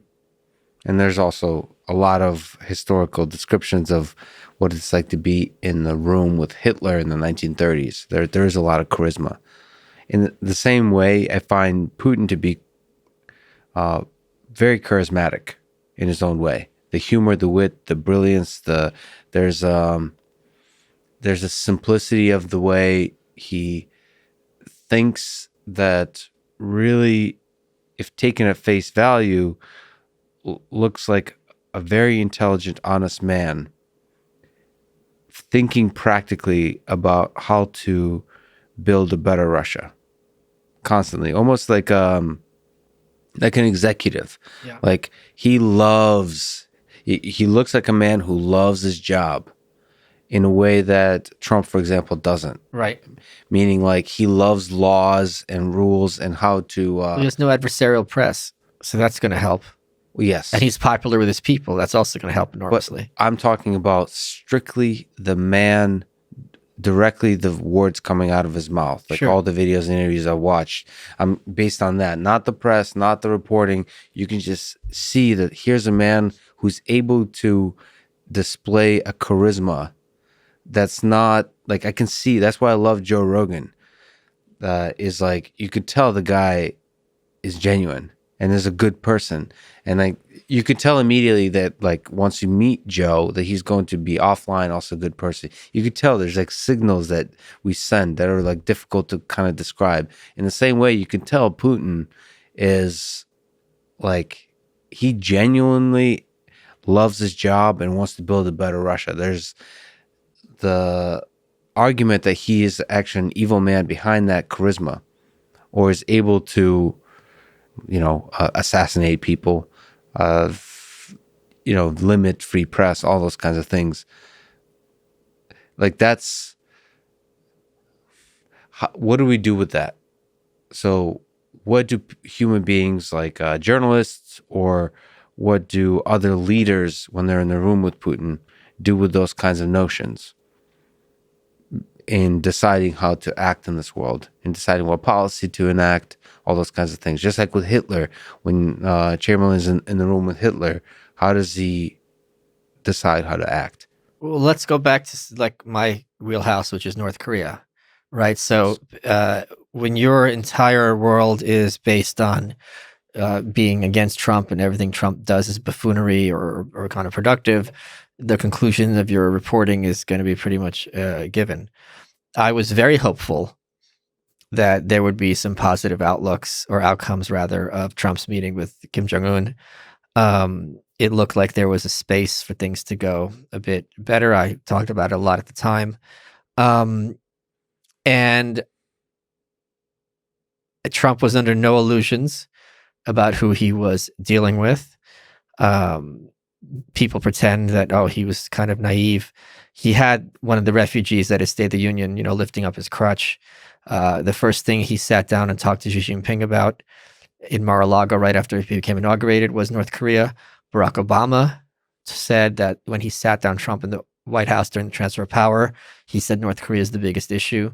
So I think a good leader, whether or not you consider Trump a good leader, has to be aware of, all right, I'm going to have relationships of some kind, even if it's adversarial, with some really evil, horrible people, which Kim Jong-un clearly is. Well, but I don't think there's anybody that has a perspective that North Korean Kim Jong-un or Il are not evil, right? Correct. But in 1930s Germany, isn't it a little bit more nuanced? And yeah, difficult? because Hitler hasn't done anything yet, and he's just a blowhard, and he's an anti-Semite, sure, but he's... What about like before the war breaks out? Like what about the basic actionable anti-Semitism when you're like just attacking, hurting? We're talking about Kristallnacht, or talking about the Night of Long Knives? Kristallnacht. Okay. So it's the Night of the Broken Glass. Yeah. No, Long Knives is when he assassinated a bunch of his people. That was something different. Yeah, so like when you're actually attacking your own citizenry. Yeah, that was universally condemned, Kristallnacht, and that was very shocking. Its level of barbarism to the West, because I think we still want to believe, understandably, that things aren't as bad as they seem. We would rather. This is why the North Korea book I did, Dear Reader, is used in a humorous framework, because if you have to look, it's like looking to the sun. If you stare at it straight on, it's very hard to do. So you have to kind of look at it obliquely, and then you kind of realizing the enormity of the depravity. And again, pogroms in Russia had been a thing for a very long time. And there's a difference between, okay, we're going to sack these villages and persecute people, and we're going to systematically exterminate them. There's still levels of evil and depravity. So you did write the book, Dear Reader, on Kim Jong-il. Yeah. Dear Reader, the unauthorized autobiography of Kim Jong-il. Yeah. So that's the previous leader of North Korea. Correct. Current one is the Jong-un. No creativity on the naming. Well, no, this is intentional because it's a throwback to the dad. So there's been only 3 leaders in North Korea. So we've talked about the history of Hitler and Stalin, men like these. I think it's important to understand that the history of those kinds of humans. There's the history of North Korea is not well written about or understood, which is why your book is exceptionally powerful and important. So maybe in a big, broad way, can you say who is Kim Jong-il as a man, as a leader, as a historical figure that we should understand, and why should we understand them? So I wrote Dear Reader by going to North Korea and getting all their propaganda, which is translated into several languages, because the conceit is everyone on Earth is interested in them and wants to mirror their ideology. And he died in 2011. 2011, yeah. And you wrote the book in 2012. I went there in 2012. I wrote the book, came out in 2014. So Kim Jong-il is, though not an intellect, North Korea's version of Forrest Gump, in that when they write their history, whenever something happens, he's there. And by telling his life story, it's in the first person, he's telling the history of North Korea. So I wanted to write the kind of book where in one book, and it's the kind of reading you could do in the beach or the bathroom, you're going to get the entire history and know everything you need to know about North Korea in one accessible outlet. And it's what people don't appreciate about North Korea. There's several things: how bad it is, and this didn't happen overnight. This was very systemic. That what this family did to that country, where piece by piece they did everything in their power to hermetically seal it from the rest of the world, ramp up the oppression, keep any information from coming in. And, they're very creative and innovative in their style of manipulation and control. So there is a farcical element. Let me give you an example. So people in the West kind of get it wrong. They talk about, when Kim Jong-il played golf for the first time, he gets 17 holes in one. There's this one story about Kim Jong-il shrinking time. And this is a story of how, and it sounds supernatural, but it's not. So Kim Jong-il is at a conference, the Dear Leader, and someone is giving a talk. And while that person is giving a talk, Kim Jong-il is taking notes and working on his work. And he has an aide who keeps interrupting him with questions. And the speaker keeps stopping. And Kim Jong-il says, "Why are you stopping?" He goes, "I see you're doing these other things." And he goes, No, I can do all these things at once. Everyone's shocked. And they said, this is why Kim Jong-il looks at time not like a plane, but like a cube. And he can shrink time. And my friend goes, "Do they mean multitasking?" And yes, Kim Jong-il is the only person in North Korea who's capable of multitasking. So in order to elevate him, they basically make everyone else in North Korea completely, incompetent. And that has a purpose, because should the leader go away, this country's going to collapse overnight. So they laugh in the West about all these newspapers show him, at the factory, and he's at the fish hatchery, at the paper plant. They say the difference in North Korea is that the leader goes among the people and does what he calls field guidance. So he will go in that farm and be like, "This is what you need to do." And he'll go here, and he's so smart, he's good at everything. And thanks to him for sharing his wisdom with us. And he's not removed from the people like in every other country. Why does that seem to go wrong with humans, do you think? That this kind of, the structure where there's this one figure, this authoritarian, this totalitarian structure where there's one figure that's a source of comfort and knowledge. Kim Jong-il is not good at farming. Kim Jong-il is not good at the machinery. It's all a complete lie. Yeah. Or the things he'll point out will be things that are completely obvious. So here's another example that they use. In North Korea, they have something called the Tower of the Juche, which is an obelisk, which looks like the Washington Monument, but it's completely different because it's got this like plastic torch at the top. And they talk about in their propaganda how all the architects got together and they said, "Oh, we should make this the second tallest stone obelisk in the world." And Kim Jong-il says, "No, let's make it the tallest." They're like, "Oh, we never thought of this before." And the way it's presented as if, and like he's the first person to think of this, like these architects are having a brainstorming session, the Tower of the Juche idea. They're like, "All right, we got to do something innovative to put North Korea on the map. Well, what can we do? How about second biggest?" He's going to go for this. And then he's like, we never thought of this. It's so, because I present it at face value, people sometimes say the book's a satire. It's not a satire. I downplayed all this stuff. Mm-hmm. It's a farce. Here's another example. North Korea is very big, and I think Russia is to some extent too, on amusement parks, fun fairs, they call them in the British style, because this is a chance for the people to all get together. And there was this amusement park, it's almost like South Park, Cartman, where there's all these rides, and Kim Jong-il's like, I'm not going to let any elderly or children take these rides until I put myself in danger and ride them myself. And they go, but dear leader, it's drizzling. And he goes, no, I have to make sure these rides are going to be safe for everyone, even during the light rain. They go, well, can we go on these rides with you? No. I have to be the courageous one. And he's riding all the rides, and they're standing there crying at his courage. Yeah. But that's and you ask all the thing in one power. It's like, listen, I'm quite confident that those fun fair engineers are in a position to ride Modest Mouse, whatever it's called, by themselves and be like, yeah, okay, this is good for the kids. Although to be fair, some of those amusement parks are pretty rusty and dangerous. Yeah, but that kind of propaganda, I guess what I'm playing a devil's advocate is like, it's comforting and it's useful, but it does seem that naturally leads to an abuse of power. It's not. How can it be used correctly? No one person has the intellect or the mind to understand the entirety of an economy, let alone every individual field of interest. Well, for example, you can have an artificial intelligence system that understands the entirety of it. Your affect just completely changed. The mask slipped. Yes, you could have an artificial intelligence system. But like, the question is, can that mean like the human version of that is like you can hire a lot of experts, right? You can be an extremely good manager. Yeah, and since everything's dynamic, they're not gonna have the data to kind of manage it well. It seems that there's like what George Washington allegedly did. It seems like most humans are not able to fire themselves. You're not able to like.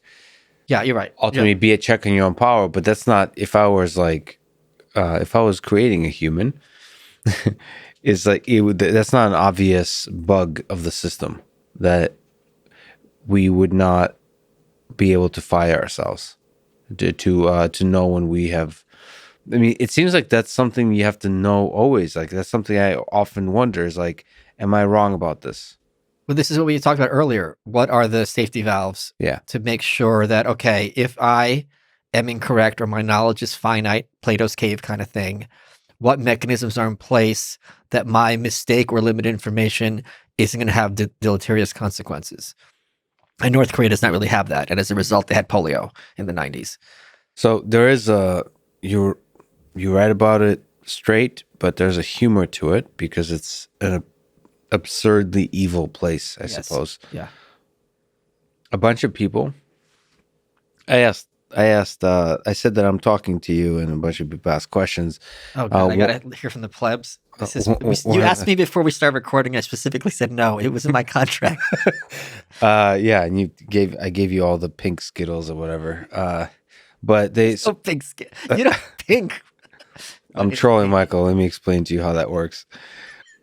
And people should go at malice.locals.com and sign up and pay. I think the membership fee is several $1,000s. It's not for the layman. Yeah, but the service is excellent. You get a coat with it. But yeah, I went there, posted a lot of really brilliant people there. People should join that community if you find Michael interesting, or if you just want to go and say why he's wrong. It's a great place to have that. Place for that, I assure you. Well, yeah, a lot of really kind people. So anyway, there's a bunch of people asked that we should talk about humor. Okay. So pretend, hypothetically speaking, that I'm a robot asking you to explain humor to me. What?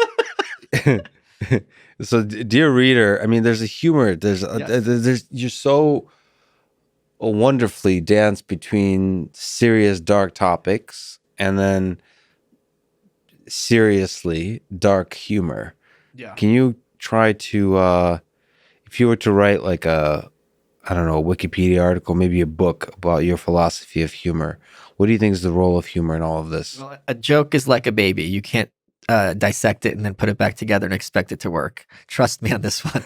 Despite no matter how you carve that thing up, it's not going to be working the next day. And you need it to sew those little sneakers with those hands. Oh, I don't know that humor is something that is very explainable. There's something called clapter, where this is like the worst kind of humor where people applaud because they agree with what you're saying, as opposed to laughter. Oh, that's the kind of the poetry reading. Yeah, and the drag queens do that too. I think because they have the nails. You laugh; it's a visceral reaction. Yeah. When someone on Twitter is insisting, that's not funny, you're not in a position to make that claim. And let's go back to North Korea. I had a refugee I knew, and he went to high school here, and he was talking to his buddies, and they said, hey, remember when we were kids, we had Pokemon? And he goes, oh yeah, except instead of Pokemon, I watched my dad starve to death, which is the truth. Now, who are any of us to tell him not to make that joke? Yeah. I don't know what it's like watching anyone, including my dad, starve to death. And my dad's fatty, so he's not going hungry anytime soon. So it's very bizarre to me when people feel comfortable precluding others from making jokes, especially, and I think this is a very Jewish thing, like this kind of gallows humor, especially when it's laughing about a personal loss or experience that they've had. Humor is a great way to mitigate pain and suffering, but it's also, I think why it's a Jewish thing, it's a Black thing. When you are a marginalized community or poorer, it's free. Telling stories, telling jokes or songs, you don't have to have money, but you can have joy and happiness. And I think that's why you find it so much more in kind of lower status communities than you find it in like WASPs, who are notoriously humorless. Which is strange because people pay you a lot of money for the jokes you do, so it's not really free. Yeah, well, no, but they don't have to pay me. It's appreciated but not expected. I find my voice cracking every time I try to make a joke. Like I fail miserably at this. So some people you're still in beta. That's why. Alpha. Sure. Yeah. Being an alpha is like being a lady. If you have to tell people you are, you aren't. No, I meant alpha version, not alpha male. Okay. I don't know if you're a robot gobbledygook. I'm not going there. Okay. Who are you talking to? In my own head. I'm talking to myself in my own head. Okay. Speaking of North Korea, some people say that, I've read that comedy is about timing. Well, first of all, do you agree? And yes. Second of all... No, I'm serious. It's no, very just much that you saying yes. Oh, yeah, that timing, yeah, it's funny. Okay. Isn't it comedy's tragedy plus timing? Isn't that the full reference? What is it? The interrupting cow knock knock joke. I'm not going to do it, but... That's not a timing thing. It's more of a repetition and then the twist ending. No, the moo. Oh, the moo. Yeah. Interrupting cow. You're thinking of the banana one. Anyway, I'm not going there. Yet Who are you talking to? In my own head. Good Lord. Do you have an earpiece? Are you small wonder? Do you stand sleeping in a wardrobe? Yeah. That's so British. But yet you're very... I don't want to say in a closet because that has connotations. Let's both come out of the closet for a second. I love you. And let's talk about... I love you, Lex. I wasn't saying I love you, Alex. I was saying I love you, Lex. Oh, you were talking to me. Yes, that's through the screen. So you think about me when you're with another man. I watch you when you're sleeping. Okay, so like you're the on Bangles song. You're really active on Twitter. Yeah. And somebody else asked on your overly expensive membership site, grift site.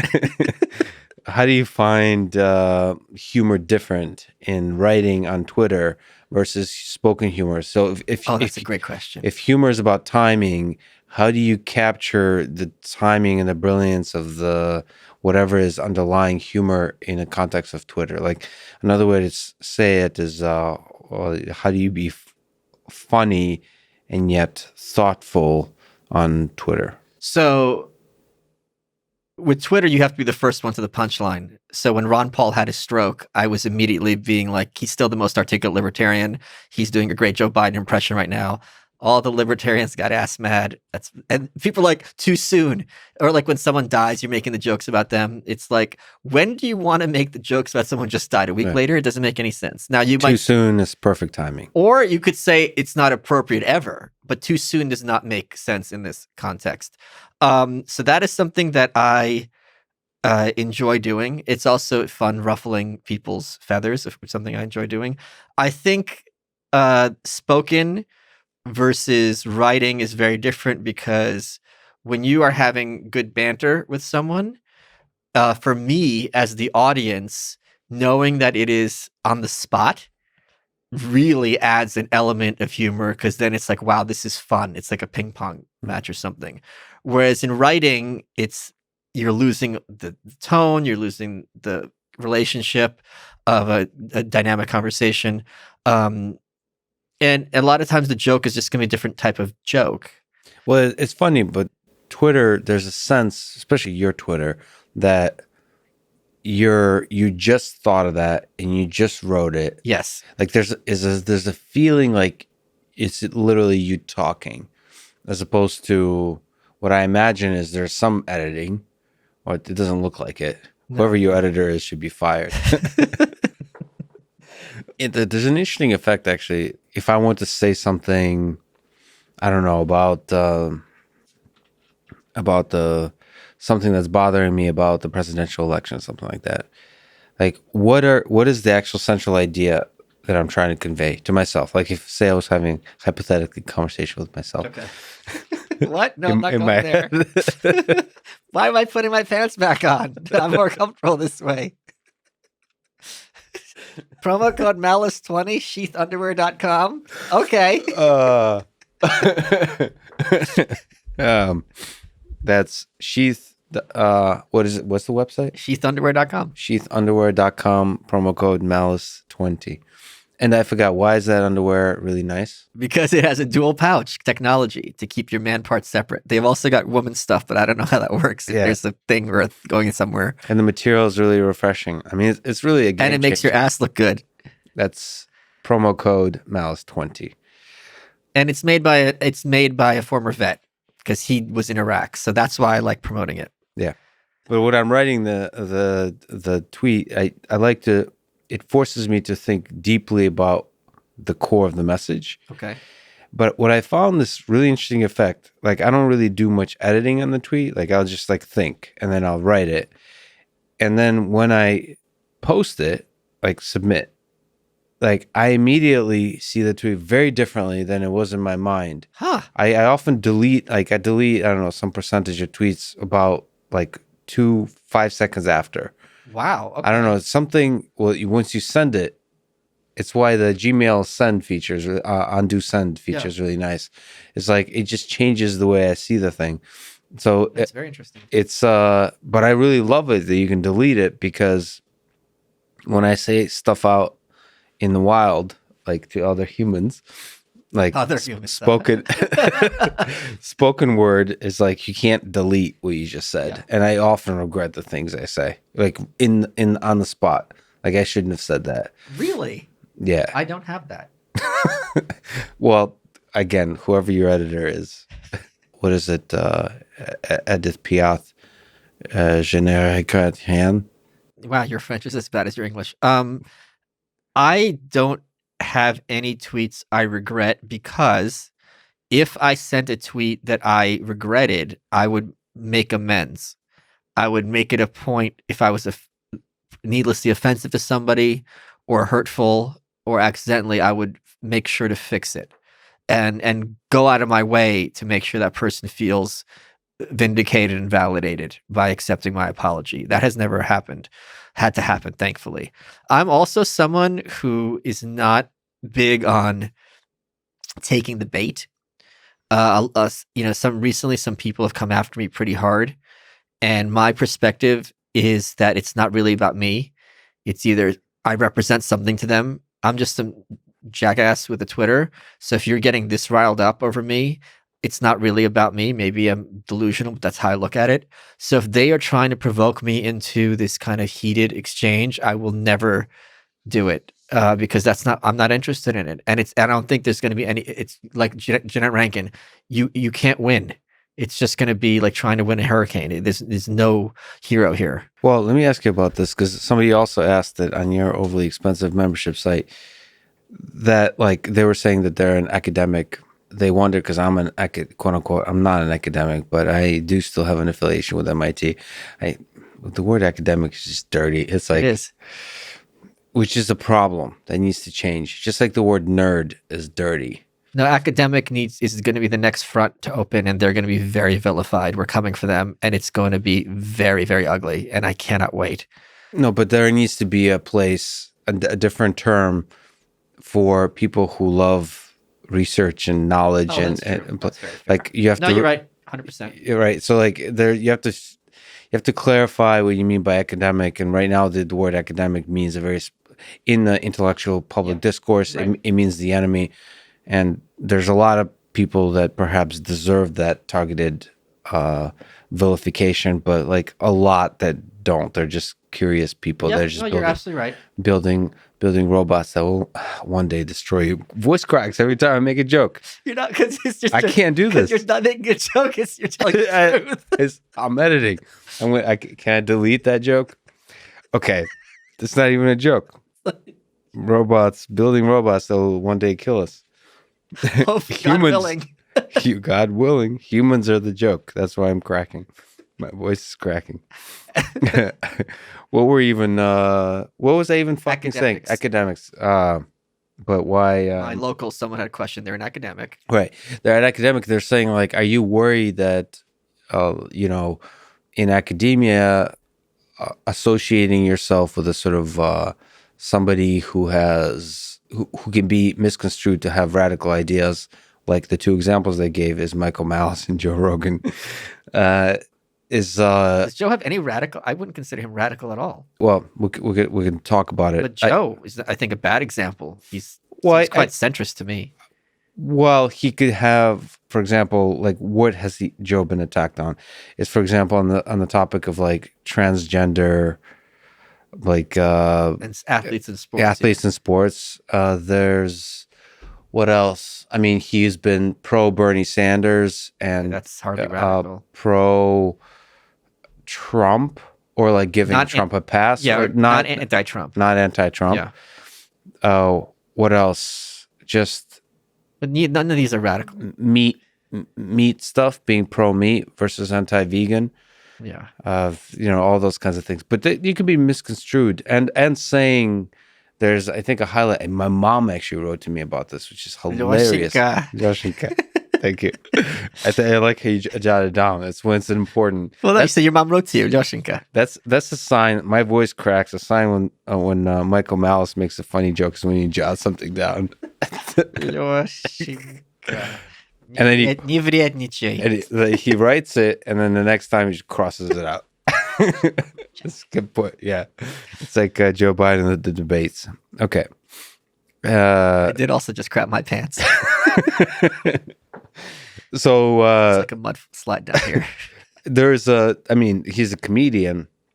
You have a comedian side to you, right? I mean, you've talked humorist, a lot. Humor side, yeah. Humorist is. So you can misconstrue like Joe as being somehow a radical thinker, and the same could be done with you. And his question was, how are you worried about associating yourself with folks like that? Am I or you? Me. Yeah, that's a great question. And is that something? Do you see yourself as somebody who's dangerous that I shouldn't be talking to? And in the same way, do you ever think about guests on your podcast or people you talk to publicly, associate yourself with publicly, and think that there is somebody that crosses that line that you shouldn't talk to? So I interviewed, in the New Right, I interviewed like up to full-blown Nazis. The last chapter is about Chris Cantwell. But that was in the context of that book, right?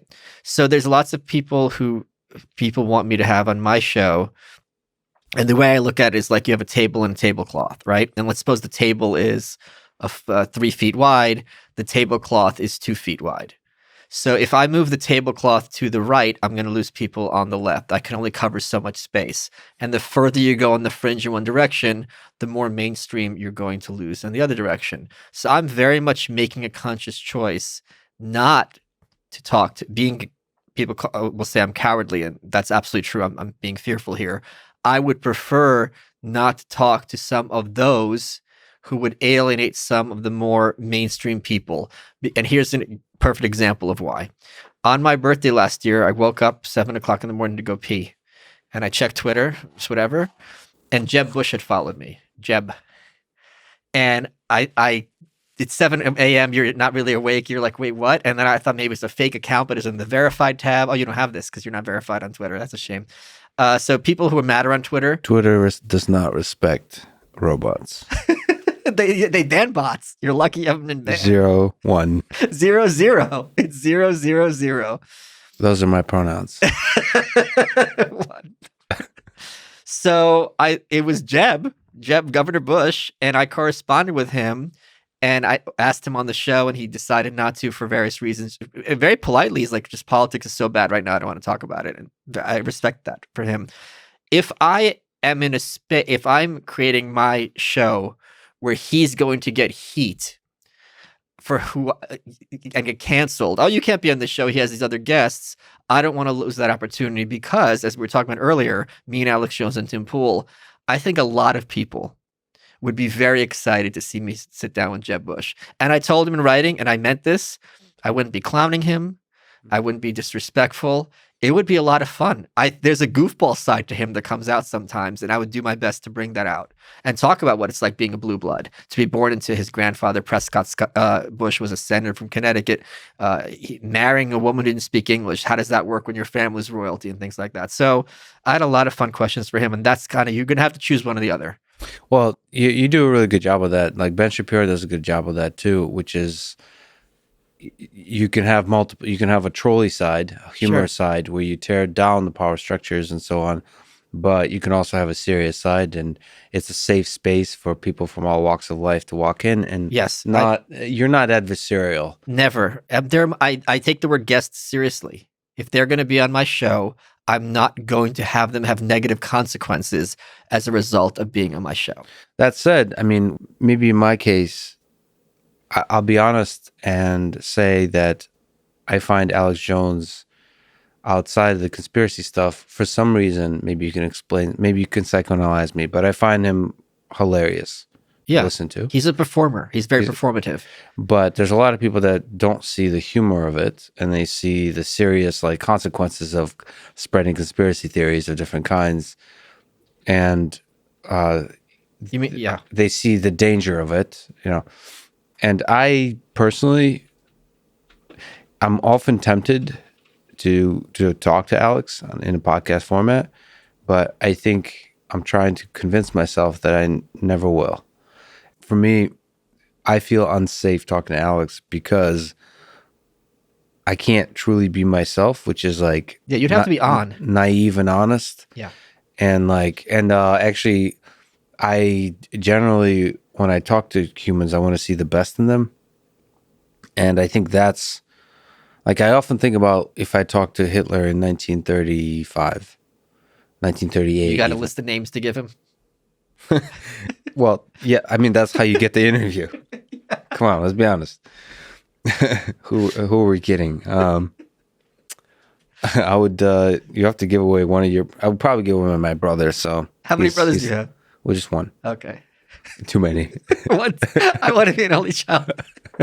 He's the older brother. He used to pick on me. Payback. He had a good life. You should think of it more as Stalin. So I interrupt you because Hitler, you're Jewish. So you're already going to have very adversarial. It's not going to be a normal, he's not going to perceive you as a human in a sense, right? Right.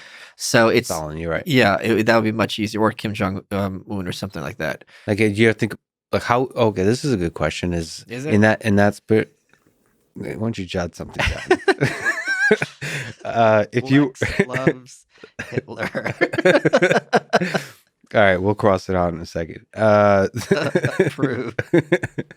I think this is a really good example of a difficult figure that's controversial that people bring up to me a lot, and you interviewed twice, which is Curtis Yarvin. Yeah, Mencius Moldbug. AKA Mencius Moldbug, which is his pseudonym that he goes by in his blog. Can you tell me about who he is? Sure. Why is he interesting? What of his ideas are interesting? Well, briefly, he invented the concept of the red pill.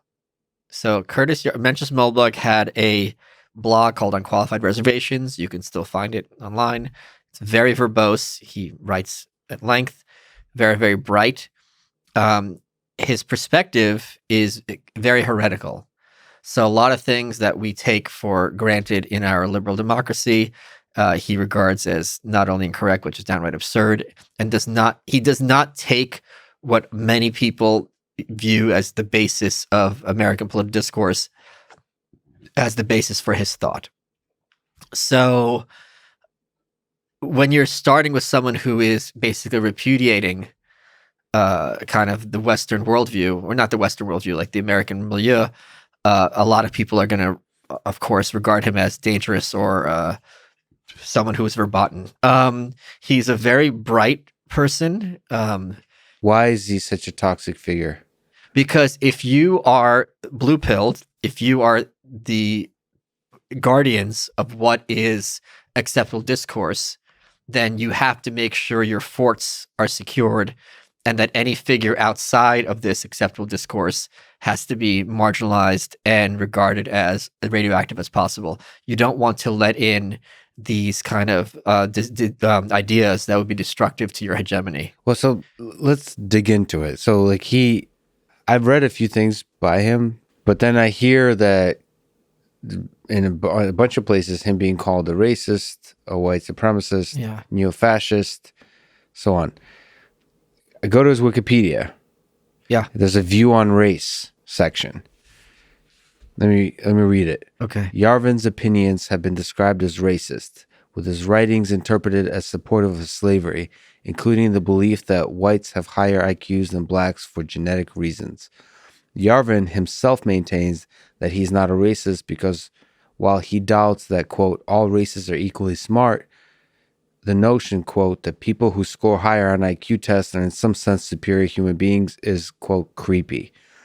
He also disputes being an outspoken advocate for slavery, though he has argued that some races are more suited for slavery than others. Quote, it should be obvious that although I'm not a white nationalist, I am not exactly allergic to the stuff. Yarvin wrote in a post that linked approvingly of, I don't know these people, Steve Saylor, yeah, he's from Jared Taylor, and other racialists. Yeah. So okay, so like one of my questions is let me just say one sentence. Yes. In the same way that you mentioned that guy earlier who was defending some aspects of communism, and that is in some contexts acceptable. When you think about it, it's like this should be radioactive. Right. The fact that he is engaging with these ideas in anything other than this has to be repudiated at all costs is what renders him to a large extent a racist. That's really interesting. So there are some topics you can be nuanced and some not. And communism is still a topic that you can be nuanced about. Right. It's difficult, but you can be. Race and this, like talking about slavery and IQ differences based on race, is a topic that I guess is radioactive to a degree where you can't even say anything, even if it's like nuanced or not even like making a point. It's like touching it as you make another point. And understandably, because you can understand that. I'm going to steel man their point, because you can understand the point. It's like you're just talking about Hitler. Once this foot gets in the door that some people are inherently slaves or some people are inherently better than others, it really quickly, collapses. So that would be their perspective. But that's what, like, if I were to give criticism of his... But let me just say one more thing. Racist is also used to describe Alex Jones. Alex doesn't talk about race.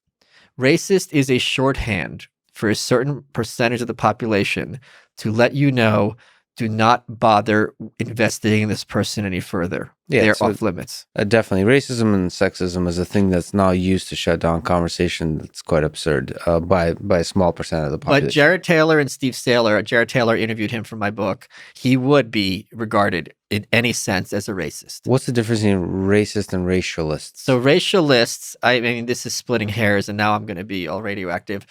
Jared Taylor runs something called Ayn Rand. And this is, I mean, his perspective is that there are inherent differences between the races, and you cannot live side by side. Well, whites and blacks should not be living side by side. And by the way, for people who don't know, this is out of context. That you have written a great book that includes some of these concepts called The New Right, which is not includes these concepts, but talks about well, it's more about the growth of the community around the alt-right and all those kinds of the world. Right. So, and his point about IQ, it's like if you had a population, the Dutch, right? I think they're the tallest people on earth. And if you said, well, the Dutch are the best people on earth, why? Because they're the tallest. It's like you're a crazy person. So if someone is scoring low, an individual on an IQ test, that means they're somehow a lower quality person. Well, maybe in one very specific aspect, but I mean, if they're a good human being, I've got friends who are low IQ. All my friends are low IQ, frankly, compared to me. Sound like Trump there for a second. That's how you choose friends. Well, I don't have any other choices. No one's going to be at my level. Well, you're the smartest person since Abraham Lincoln that I've ever seen. And unlike him, I actually am honest. Yeah. So he is someone who very much swims in heretical ideas. Here's another thing. Like if you bring up that Aristotle said that some people are born to be slaves, he wasn't speaking about race. He just meant people's souls. H.L. Mencken, who's a great heretic and early 20th century figure, one of his quotes that I say all the time, which people have seen a lot in this past year, that the average man does not want to be free. He merely wants to be safe. That I think is I don't know. I am not familiar with what Moldbug's saying about slavery, because his writing is ponderous, but that certainly is something I think that is undeniable, that I think more people are realizing there's a large percent of the population that is actively disinterested in freedom and the more responsibilities it entails. Well, I mean, really just the word slavery, if you want to make some kind of point or even think about the topic outside the context of this is a horrible thing that happened in the United States history. And other countries' history. It's not unique to us. Yes, let's be clear. This is, I mean, very important, and there's slavery going on today. And then a lot of people argue that the sex trafficking and all those kinds of things. I mean, there's atrocities going on today that, you know, talking about it in a way that's not immediately saying this is the most horrible thing that happened ever. You know, it's something I think about a lot. Is like, if I want to say something controversial, I should do so with skill, with care, and only about things I care about. Well, here's where I would disagree. When I say things, I often say things that are controversial, or I will say uncontroversial things in a controversial way, because it's a useful mechanism to alienate people you don't want around you. Because if there are people who are going to be shocked by certain topics, like we shouldn't have ended World War II, like even as a hypothesis, they just clutch their pearls. They're like, oh, you want the Holocaust to happen. I can't discuss most things with you because you're not interested in having a conversation. You're interested in your emotional response. See, I think I see things differently. Maybe this is a bit of a devil's advocate, but what in at least the modern discourse of like Twitter and social media and so on, I find that if you do that, you're not actually removing the people that are not thoughtful and kind and so on. You're actually attracting loud people. Like a small number of them, they come over and start yelling at you. Start yelling. They're basically ruin the party by showing up and just screaming. And so all the thoughtful people leave. Well, that's why you have to be a very heavy blocker. You have to block people on Twitter because you have to cultivate your audience and have them, like a lot of times people come at me, I don't care. Then they'll start attacking members of my audience. And then I'm like, dang, I got to block them because they've won this one because I can't have that. Yeah. I don't know. Unnecessarily provoking people feels... This is beta testing. You try to break the system and see what works. You put up as much pressure as possible. This is very much computer stuff that you should be able to appreciate. The point being, when you have a program, you're trying to intentionally sit there and do as many mistakes to see what go wrong, right? Is that not common Yeah, practice? exactly. Yeah. So you're saying that's a way to see communication with the world, is you say something uncontroversial in a controversial way, and that blocks people. That Does it trigger them? Do they roll their eyes? What is going to be their emotional response? Are they going to start yelling? The problem is the reason I can't think like this, or I can't, because I'm not sure about the points I'm trying to make. Always, like, Okay. I'm not always 100% sure that I'm right about things. Like, so I'm in being thoughtful, I'm afraid that I'll turn off with an ineloquently phrased or even incorrect statement. I will do damage that can't be undone in terms of having a good conversation about a topic. So I want to be very careful about, like, I'm not saying afraid. Fear is not what I'm talking about. I think fear is like, not saying something out of fear is at the core of many of the problems of the world today. But I'm just saying, say stuff with care. If I'm going to touch race as a topic, it feels like you really should be deeply, first, have a point to make. Like, you really care about a point you want to make. And second, think deeply about how to say that point in a way that communicates it the best. And touching, I would say, listen, I've on your show, which is great. I mean, I'd like to say thank you for having Mencius, Moldbug. You are welcome. That's the name of the show. Thank you for having me a couple of times. It's great to sort of get him to, in this loose way, to talk about different kinds of stuff. But I don't think we talked about race at all. So No. No, but I'm just bringing it back to what you were asking, which is, if you read the Wikipedia, the perspective is going to be, this guy talks about slavery constantly, where it's completely disproportionate to his work. But even on your show, you can tell, even not outside of the race stuff, that he's not ultra careful about. He's not nuanced. Yeah, he's not afraid to say something, just like, I would say, let me just criticize him. My face, it's not you, this is me. Carelessly say something controversial. Right.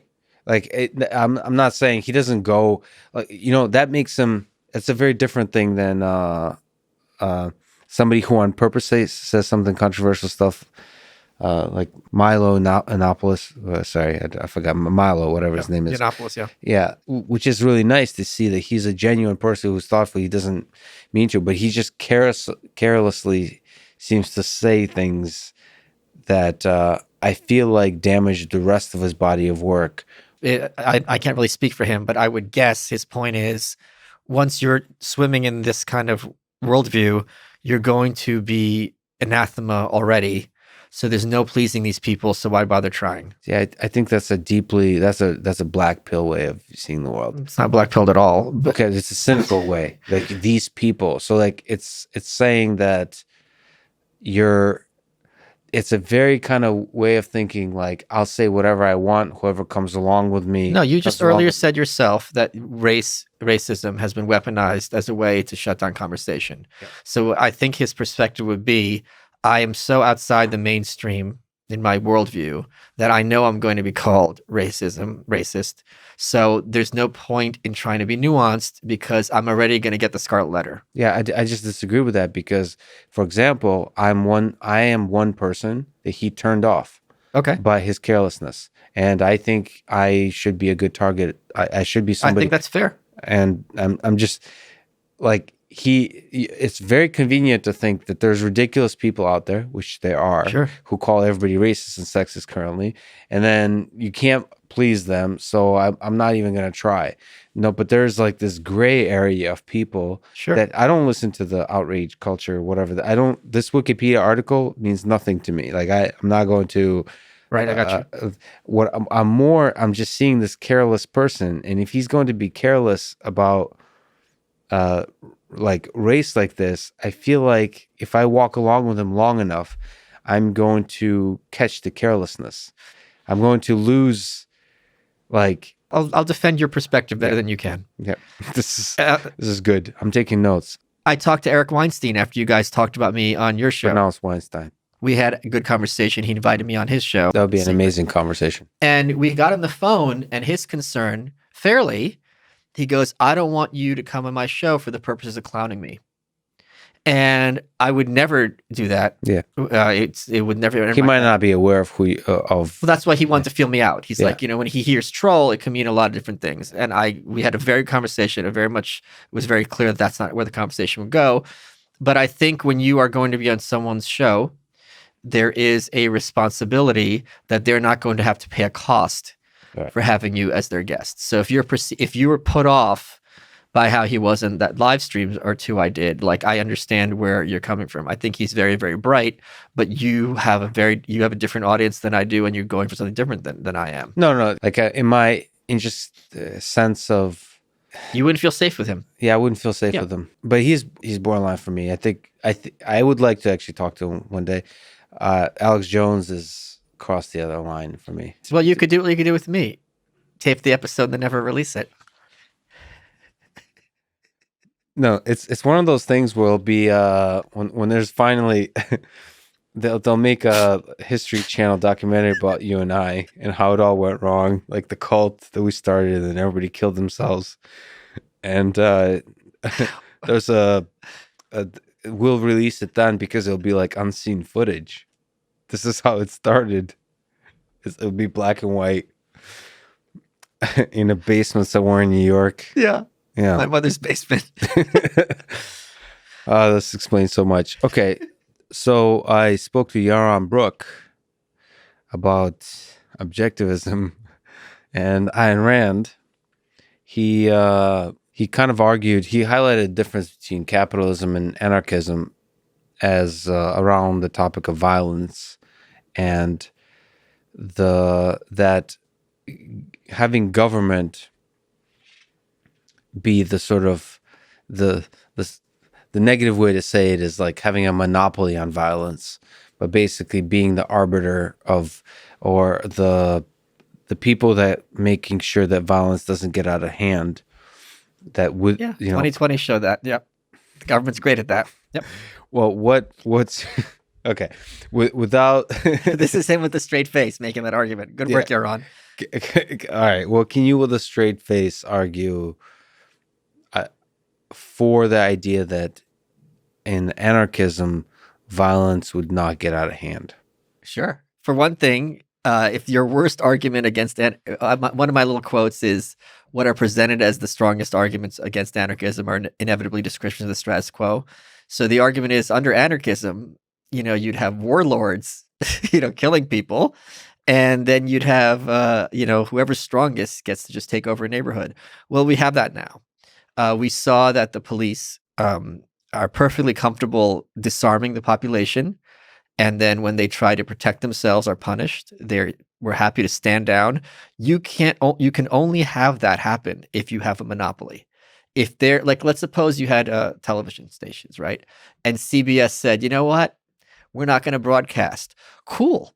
You don't broadcast, we're going to watch any of these other channels. So the problem with having a monopoly is everyone has to be dependent on this issue. What's amazing about minarchism, which objectivists are, is they will argue that government is really, really bad at everything it does and it touches. Therefore, it has to be in charge of the most important stuff. Well, that's not therefore, but there is a thing that's fundamentally different than all the other things. But Yaron Brook also said that no government has this is on your show, has ever worked in the way he's proposing. Now, objectivism, Ayn Rand's philosophy, is based on objective reality. And what she posited is you look and study the facts of nature, facts of reality, and deduce things accordingly.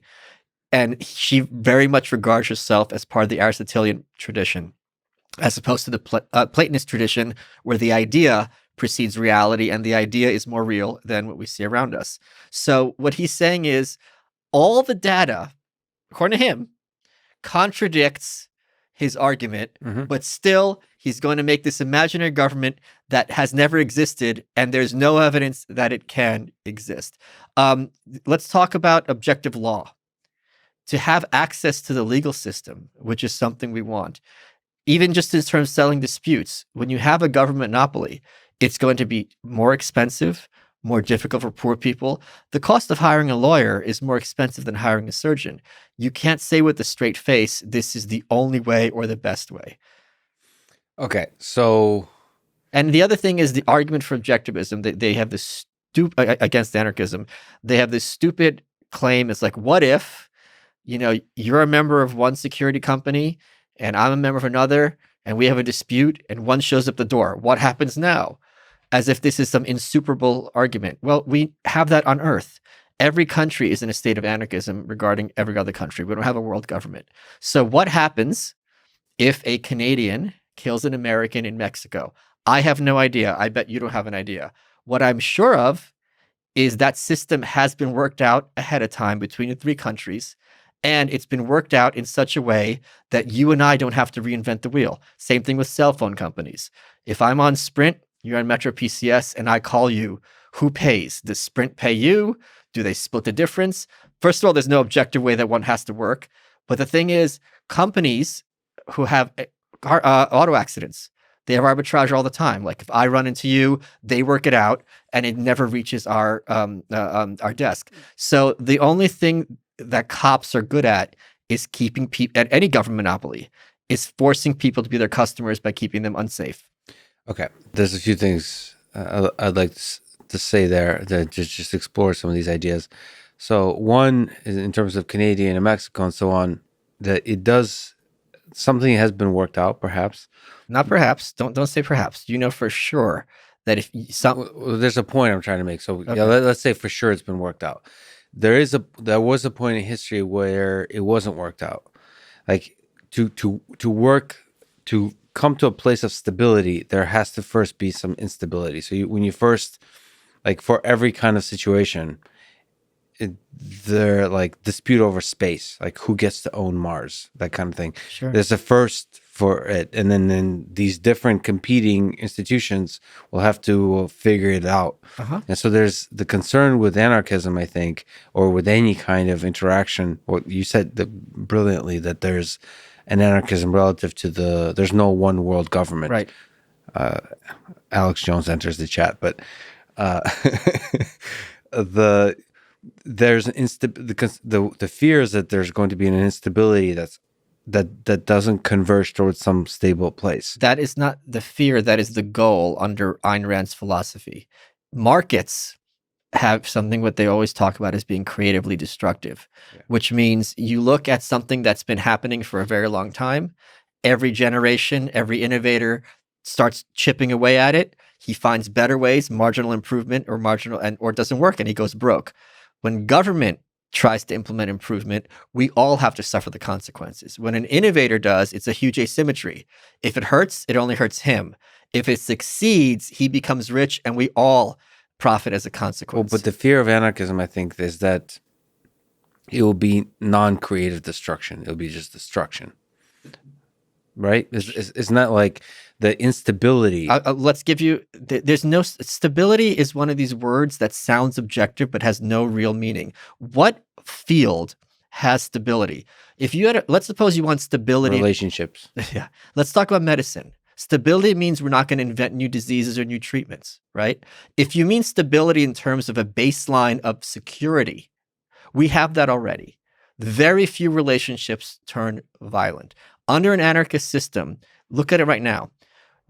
If you look at a bar full of drunken young males full of testosterone, if you look at a hotel where everyone is not native to the area, those are both far safer than the places that the government has taken upon itself to protect you. The parks, the alleyways, the streets, the subways. We have right now a comparison of which is better at keeping people safe. And it's very obvious that when something is private and under someone's control, and there would be layers there'd be more police, but they wouldn't be a government monopoly. The store would have someone, the street would have someone, and you'd have your own personal security that would be attached to your phone.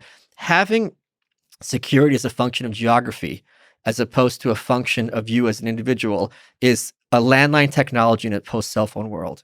So you think it's possible to have, psychologically speaking, as an individual among the masses, to have a sense of security, even though there's not a centralized thing at the bottom of the whole thing. So like there's not a set of laws that are enforced based on geography like we have nations now. You can have a set of laws that are enforced in some kind of emergent, agreed upon way. So like basically I want to go to a hotel and trust that I'll be able to get a room and nobody's going to break down the door and I don't know, But you have take all my vodka. Let's take a different way. If you were worried about a hotel having bed bugs, that's not something that government's involved in. What mechanism, and that's not an unrealistic concern. Are there mechanisms right now that you can undertake to make sure that's not the case? Yes. So it would be the same thing with, I want to make sure I go to a hotel that has security. It would be exactly the same thing. And here's another example. Kosher food. People who keep kosher, Jews who keep kosher, their food has to be prepared in a certain way. It has to meet higher rabbinical standards, right? If you look at food, it will have that certification, the K, and there's even competition there. There's the K and there's the stricter U letter. People don't notice it because they're not looking for it. Right. You would have companies certifying different locales for their level of security, and it would take an hour to have an app that would, just like when you have toll roads, right? That would tell you you're approaching an unsafe area, you're not going to be covered by us, and you could have it color coded very easily. We could do this today. But the thing is, you're exactly correct, but there's an assumption of you're already in okay, you can give me a different word than stability, but you're already in a place where the forces of the market or whatever can operate. Right. The worry is like initially you might not have enough stability to where you can choose one place over the other versus based on the security that they provide. We already have different types of security here because we have federal government, we have state governments, and we have local governments. Yes. So, and these often contradict each other. So the idea of the implausibility of having different security companies and having it be unstable or impossible, we already have a very rough example of it happening in real life. But all of it started, like the idea of, especially with Yarvin, is like it all started with government monopoly of violence, saying like, now kids, don't let violence get out of hand. So like, we had a civil war where half the country was slaughtered. That's a display of the government not having a monopoly on the violence, right? It's like it had such a monopoly on the violence in the north that it could draft people to fight others that they didn't even care. No, but there's a south, so it's like it's the government splitting. Okay, it's like it's a giant iceberg like splitting. It's the argument is that you would have something like a civil war much more often under anarchism. But that's first of all, if you had a civil war much more often, we don't have that with car companies, right? There's no car company that says I refuse to pay or whatever. That's not violence. Sorry to interrupt, but like, and I'm playing. It is. Hold on, let me finish. It is violence because if I'm a company and I'm saying that my cars can run over yours with no consequences, this is a rough analog. Why has that not happened? Now, in terms of having security system, if I am free, just like switching cell phone to go from one provider to another, and this one company, as part of its payment, doesn't want $50 a month, $100 a month, wants my son, I'm not going to be a member of this security company unless, in that case, we're dealing with something like a Pearl Harbor or foreign invasion where it's like all hands on deck. Let's go by evidence. How many places do we have evidence of that you can have at a large scale? Why has that been a large scale? Because it feels like once you don't know the person. What about eBay? eBay is an example of anarchism in practice. I am selling something to someone whose name I don't even know in a country that is nowhere proximate to me, and eBay acts as the arbiter. Sometimes I don't get the money after I get screwed over, but that's far less than the taxation that I have to give to the federal government. It's a great point. But it's in the space of finance. If on eBay you could also commit violence. Theft is violence. No. If you give me 10 grand for a car and I don't deliver anything, you've stolen 10 grand from me. Yes, but there's something uniquely problematic to being stabbed or shot. The reason you're stabbed or shot is because the government despite its contract, is refusing to allow Second Amendment rights to be implemented among the citizenry. And the people who are making that the case are the cops. They are the ones who are the traitors to the Constitution and should be regarded as such. Whereas private companies are far more amenable to market pressures than the state is. It's a strong argument, but let's actually just briefly mention the scale thing. Why don't you think we should talk about scale? Because if you had anarchism just in Vermont or just in Brooklyn, well, fine. The people make the argument you need anarchism or else China's going to invade. But that's like saying what? Do these little countries don't exist? Does San Salvador not exist? Some of them are violent, some of them are not. But the point is, they're not all at a moment's notice about to be invaded. Kuwait's an example of this. Kuwait was invaded by Iraq, and very quickly, all the big countries who were interested in having your stability, safe space, got involved and kicked him out of Kuwait. If you had this company that was waging war on the population, it seems quite likely that the other organization would get together and put a stop to this because they're not in a position to provide the service of security to their customers. Okay, all this is brilliant. But didn't you just say that we are actually in a state of anarchism relative to other countries? Yes. So isn't this what emerges? This is what aren't we actually living in a state of anarchism where we all have agreed? I haven't agreed to anything. So like the basic criticism you have is like you're born on a geographical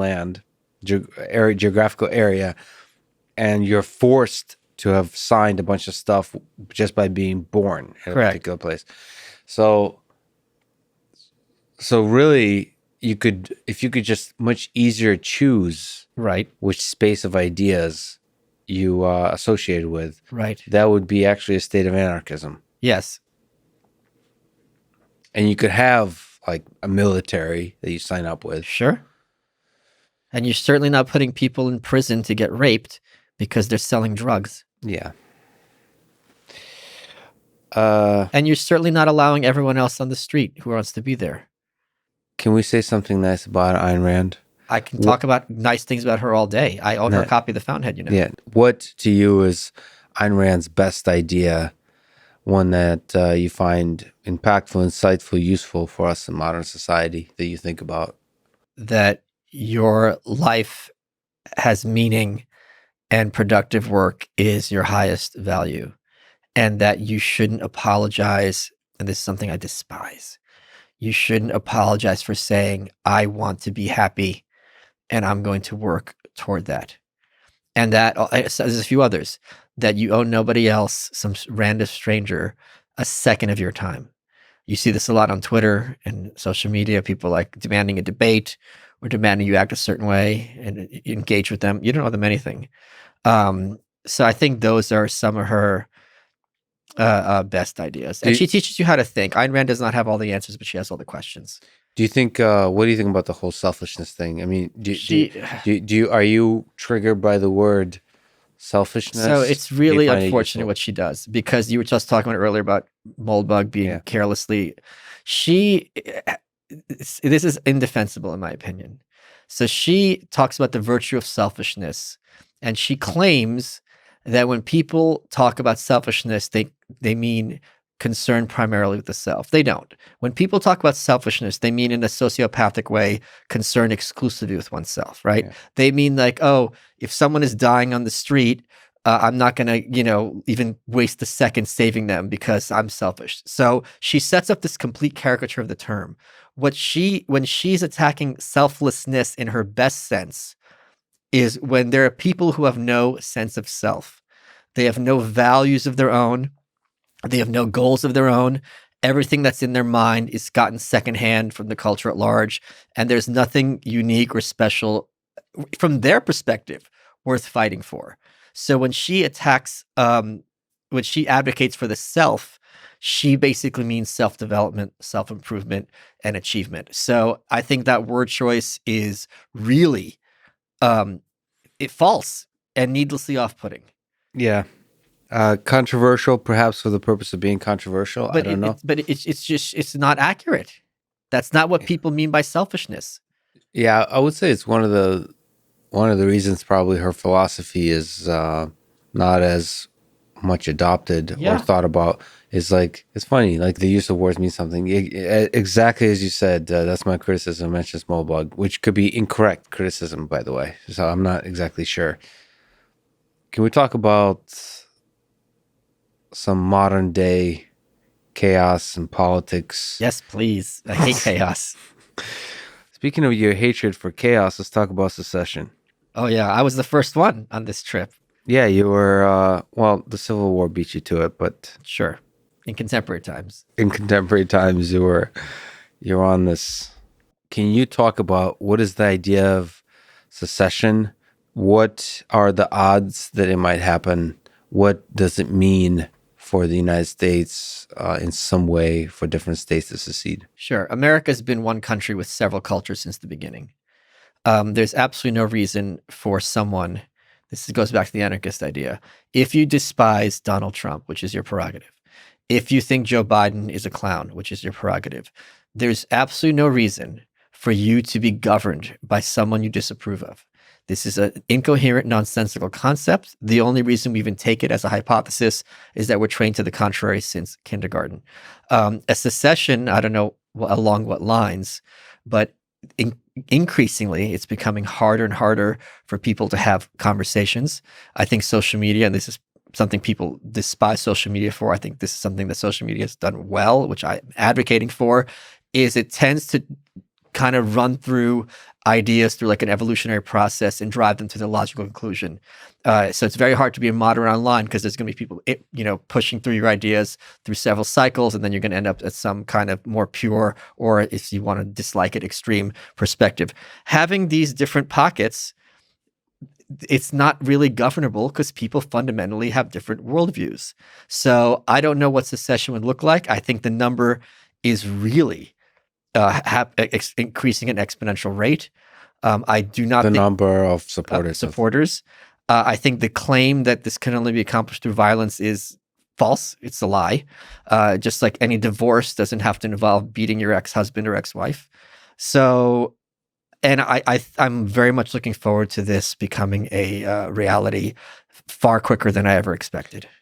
Well, do you think there's a value of competing worldviews being forced to be in the same space? But within a context. So we can agree if group one thinks A, B, and C are the fundamental aspects of their worldview and argue within that, and group two thinks D, E, and F and argue within that. So you're going to have a lot of argument within those space. But if there's fundamental differences in worldview, there's no reason to be, especially when each views the other as completely incoherent and unreasonable. Do you think there's a line of fundamentally different worldviews that along which a secession will happen in the United States? Like, is there something that emerges to you as a set of ideas that are like, what do you call that? Like you can't come to an agreement over. I think that's already happening. Like with the masks, I think there's just two fundamental perspectives, and each one thinks the other is insane and also deadly and destructive. And I don't see how there's any discourse on this topic. So on the left, I wouldn't say it's left versus right. I think it's people who are pro-risk versus people who are risk-averse. Yeah, so risk-averse, and then there's like a hope for the comfort of the sort of centralized science giving the truth, and then everybody must follow the truth of the proper way to behave. And then there's on the other side a distrust of any kind of centralized institutions, of anybody who might use like control to try to gain greater and greater power, and masks are a symbol of that. And even if masks are or are not a effective way of stopping the virus, which is really unfortunate to me from a perspective. I happen to be on a survey paper about masks. Like, people don't seem to care about the data or so on. Correct. This has become just a nice point on which to then highlight the difference between the two sides. Yeah, that's really interesting. I mean, It sounds kind of on the face, kind of ridiculous that the secession would occur over masks. It wouldn't, but I'm saying But, this yeah. is an example of something where there's a clean break. Yes. And risk averse versus someone who's risk seeking. These are just two fundamentally different perspectives. Do you want to have an NHS or do you have one of a market based healthcare system? You can make very valid arguments for both. There's no reason for everyone to be under one. But you think that's not something that you think that's irreconcilable, if that's the word? Yeah. That's not in the space of ideas that you can have in the same room together, and they fight at each other and ultimately make progress. Like that secession is the more effective way to proceed forward. Yes. Well, do you see a possible world where no is the answer? Meaning, I know you say yes because you kind of lean on the side of freedom and anarchism. Yes. Like you want to make. Let me make an argument in terms of divorce, which is in your worldview or your intuition is you want to make secession as frictionless as possible. Like, of course, along all lines, not just like states or whatever. Just like absolutely, you want to choose, you want to be free. Yeah, and peaceful. Let me make my authoritarian Russian Papa Stalin argument in terms of relationships. Like when shit goes wrong in a relationship. What's your language? Okay, there's only a place for one Stalin at this table. Okay. Okay, I'll get to be Lenin. No, you get to be like Merkel, as our previous discussion with Putin. Okay, don't let me unleash the hounds. You want to work through some of the troubles before you get divorced. Like you want to do the work in relationships. Sometimes, like it goes up and down. It's been 200 plus years. It's done. But okay, so it's not a one night stand, but look at Trump. I don't see the middle ground. He's either a complete calamity buffoon or he's been the first great president we've had in like many, many years. So you think that there's something different now than it was 20 years ago? Yes. Social media and access to information. And the division will only increase, you think? Oh, yes. So Trump is not an accident of history. So they thought Trump was the river, but he was the dam. Trump was the dam. They thought he was the river. So in that analogy, Trump being gone makes things worse. Yes, for that perspective, because now things are really going to hit the fan. So what are the odds of secession? I don't know. And my desperate hope is that it's peaceful. But so I think the number of people who are becoming very comfortable with violence is making me very unsettled. Well, I see words as violence, and your Twitter. It's like Hiroshima times a million. Sometimes I curl up in the corner crying after I check your Twitter feed. So, but in all seriousness, you think it's possible to do nonviolent secession? Look at Czechoslovakia. Look at Brexit. Brexit was a secession. Right. So you can have... Civil War did not need to be fought. That would have been an nonviolent secession. And if you worry about slavery, you could have bought off all the slaves, import them to the North. It still would have been cheaper and less loss of life, and probably be better for race relations. Yeah, I don't know enough history to wonder about like how the Civil War could have been avoided. Well, that's how. Conversation. So like no, if they want to secede, say, look, here's what we're going to do. We're going to let you secede, but you have to you have to end slavery. They seceded because of slavery. Here's the other thing. There's like this, some circles of conservatism have this myth that, it wasn't about slavery, it was about states' rights. Well, if you go back, every state, when they seceded, released a press release.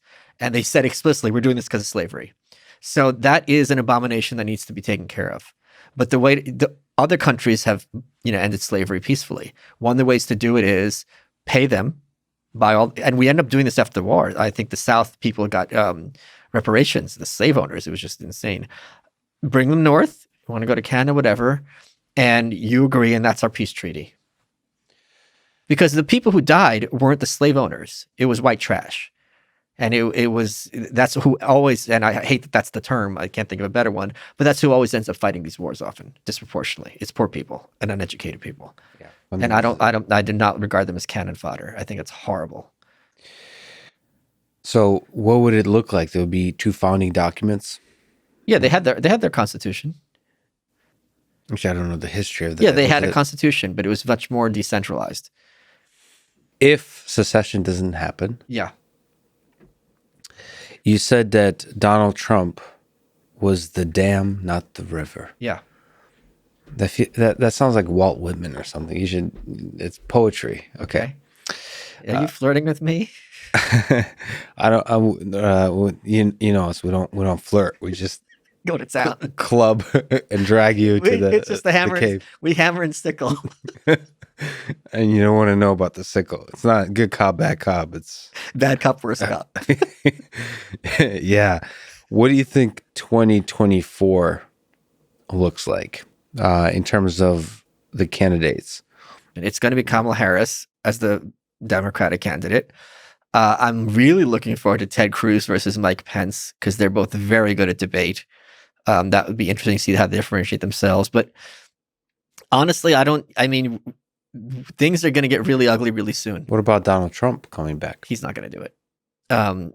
So things, in my opinion, I think things are going to be really, really crazy in 2021. And talking about the dam being gone, like 2021. So this year coming up. Oh yeah, it's going to be complete. It's going to be complete mayhem. What do you think? Like prediction wise, and this is empirical.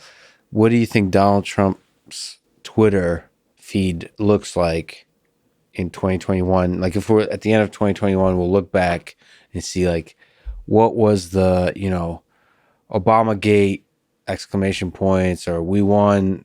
He is going to be, for the first time in history, holding the Republican Party accountable to the base. We've never had that happen before. I think he's going to be holding their feet to the fire, radicalizing them. And given that they have the Senate, where it's going to be 50-50, the Democrats have a 3-seat majority in the House. This is not a governing coalition for either. It's going to be complete mayhem. What does that actually look like? So, like, what are the key values you think that he's going to try to push? I think it's just going to be very contrarian.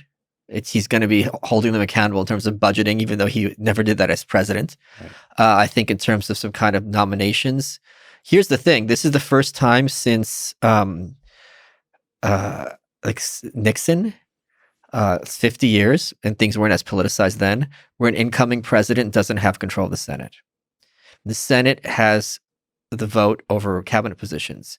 I do not see a possibility of them not trying to pick a fight on one or two of these nominations. And and especially as revenge for Kavanaugh, this is going to get very bloody very quickly. And I think Mitch McConnell, there's a sadistic side to him. He revels in being the brakes on the car. And I think the base, it's just going to be they're going to want some bone. It's like, oh yeah, we eliminated this one person. So that's going to get really ugly really quickly.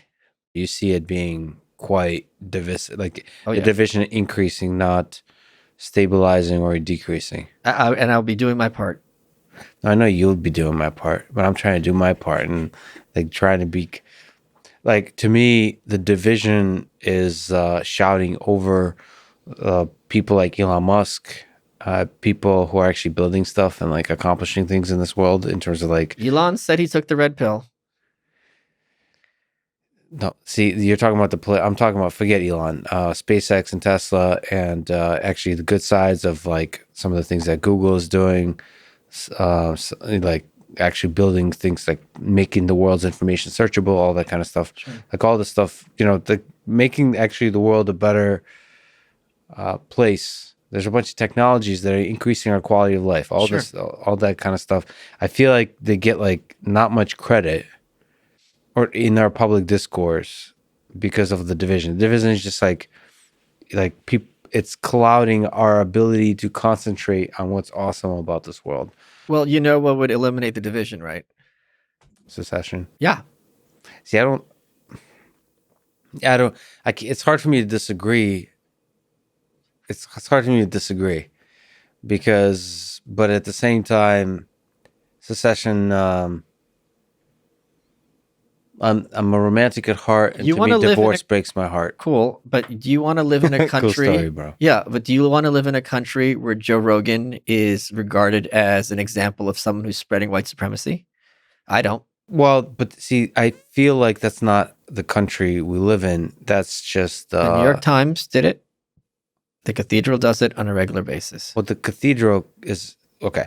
The cathedral, I guess you can maybe define the cathedral, but it's like the centralized institutions that have like a story that they're trying to sell and so Yeah, on. this is Moldbug's concept, but yeah, they basically are set the limits of permissible discourse and create a narrative for the population to follow. But to me, that's a minority of people. Yeah, It's just- minority is always controlling everything in any country. The vast majority of the masses have no thought. Yeah, but minorities can be overthrown, and The circulation of the elites. Yeah, the way and that's what progress looks like is ridiculous people take power, yes, and then they get annoying, and new ridiculous people that are a little bit better overthrow the previous. no. I ridiculous think people.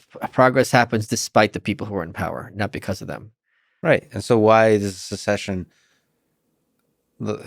So is it always about overthrowing the powerful? Is that how progress happens? No, I think progress happens despite the powerful. The powerful are going to do what's in their power to maintain their power, and they're going to fight innovation because it's a threat to their control. There's always going to be the New York Times of the world, right? There's always going to be those people Sure, that and let have them a have narrative. their own country. So it's two countries. One has Joe Rogan, the other one has the New York Times. Yeah, that's basically what's happening right now. It just geographically doesn't map out very well, but culturally, yes. But that's just cultural stuff. Like there's a layer of public discourse. Okay. I don't mean like that's what we're operating under now, but there's actual like progress being made, like roads being built, hospitals being run, all those kinds of things, like the different innovations. That seems like secession is counterproductive to that. Right, because one country would have all the roads and the other would have all the hospitals. That's a great point. No, that's not the point I'm trying to make. It's just like it just feels like the division that we're experiencing in the space of ideas could be constructive and productive for building better roads and better hospitals, as opposed to like using that division to separate the countries. They're all gonna have to solve the same problems. It feels like Sure, but they can solve them differently and compete that way. Mass is a great example. Yeah, we're seeing that right now. Different countries have different mass mandates and things like this. And the competition within the same structure, within the same founding documents and same institutions is not effective. You think is as effective as separating? It is effective, but there is a certain point, which I think we have long passed, where there is not a governing consensus ideologically or culturally. Let me ask you a fun question, okay? Knock, knock. Who's there? Mars. God of War. The other one. The planet. Yeah. So there is a kind of captivating notion that we might. I'm excited by it. The human being stepping foot on Mars. That to me is it's like one of those things that feels like it's why do we want to engage in space exploration? But I'm a bit with Elon Musk on this, which is it's obvious that eventually if human species is to survive, it's going to have to innovate in ways that includes the space. Okay. Like there's a lot of things we're not able to predict yet that if we push ourselves to the limits of space, like new ideas will come that'll be obvious 100 years from now and that we're not even imagining now. Sure. And colonizing Mars, that idea that seems ridiculous, exceptionally difficult, impossibly expensive, is something that is actually going to be seen as obvious in retrospect. Okay. And that we should engage in. Okay, that's just to contextualize things. The fun idea and experiment from a philosophical and political sense is what kind of government, how do you orchestrate a government when you go to Mars? Like we don't get too many chances like this, but how do you build new systems, not in place of old ones, but in a place where no system previous have existed? I think organically. I hate that word, but that's the correct word. you would have to figure out. I mean, that's how America was built. You had was a Jamestown colony, and they tried to do communism here, and it completely failed. Then they went to a more free market system with the second wave of colonists, is my understanding. For Mars, I mean, it depends on the population, who the population was, the number of people. I don't know. These are all kind of hypotheticals that I don't really have any good insight in whatsoever. I'm not a space person. I hate astronomy. Like, I hate it. So a lot of people look up to the stars and they're filled with awe and wonder about the mystery of the universe. And you look up to the stars and you feel what? I'm not looking up. I'm looking at the Earth. If you look at I'd much rather, given a choice between Mars and the deep sea, I'd much rather spend a week at the deep sea and all the life forms that are down there, because they're literal aliens. It's like things that are not literal, but they're unimaginable to us. Some of the things down there. Yeah, that's true. To me, it's an interesting thought experiment to see when you have 10 people, when you have 100 people. Right. Of course. Like, how do you build an effective, this is actually really useful for a company, right? Like, how do you build an effective company that does things? It's not an obvious, despite everybody being really certain about everything in this modern world. To me, it's not obvious, like, how do you run successfully as a group of people? I agree. That's what I'm saying. It also, organic means you have to look at who the people are and tailor the organization to them, as opposed to try to impose something. But you get to also select people. Right, because it's not going to be open borders on Mars. Oh, right. I was going to say, when you have one country, it's all open borders. But yeah, you're right. From outer space. Right. Some say there are aliens already there, so you're going to have to negotiate that. Sure, we're aliens, so. We're aliens to somebody. We're legal aliens. Do you think there's alien civilizations out there? Yes, of course. What do you think is their system of government? Anarchism, because they're advanced. Do you honestly think there's intelligent life forms out there? Of course, just the math. It's impossible that there isn't. So what do you make of all the stories of UFO sightings, all that kind of stuff? Do you think they've visited Earth? Yes. My grandfather was an air traffic controller in the Soviet Union, and he said they would often see these things that were not operating the way we knew vehicles operate. So that's good enough for me. So, I mean, do you think government is in possession of some, like, what do you think government is doing with this kind of information?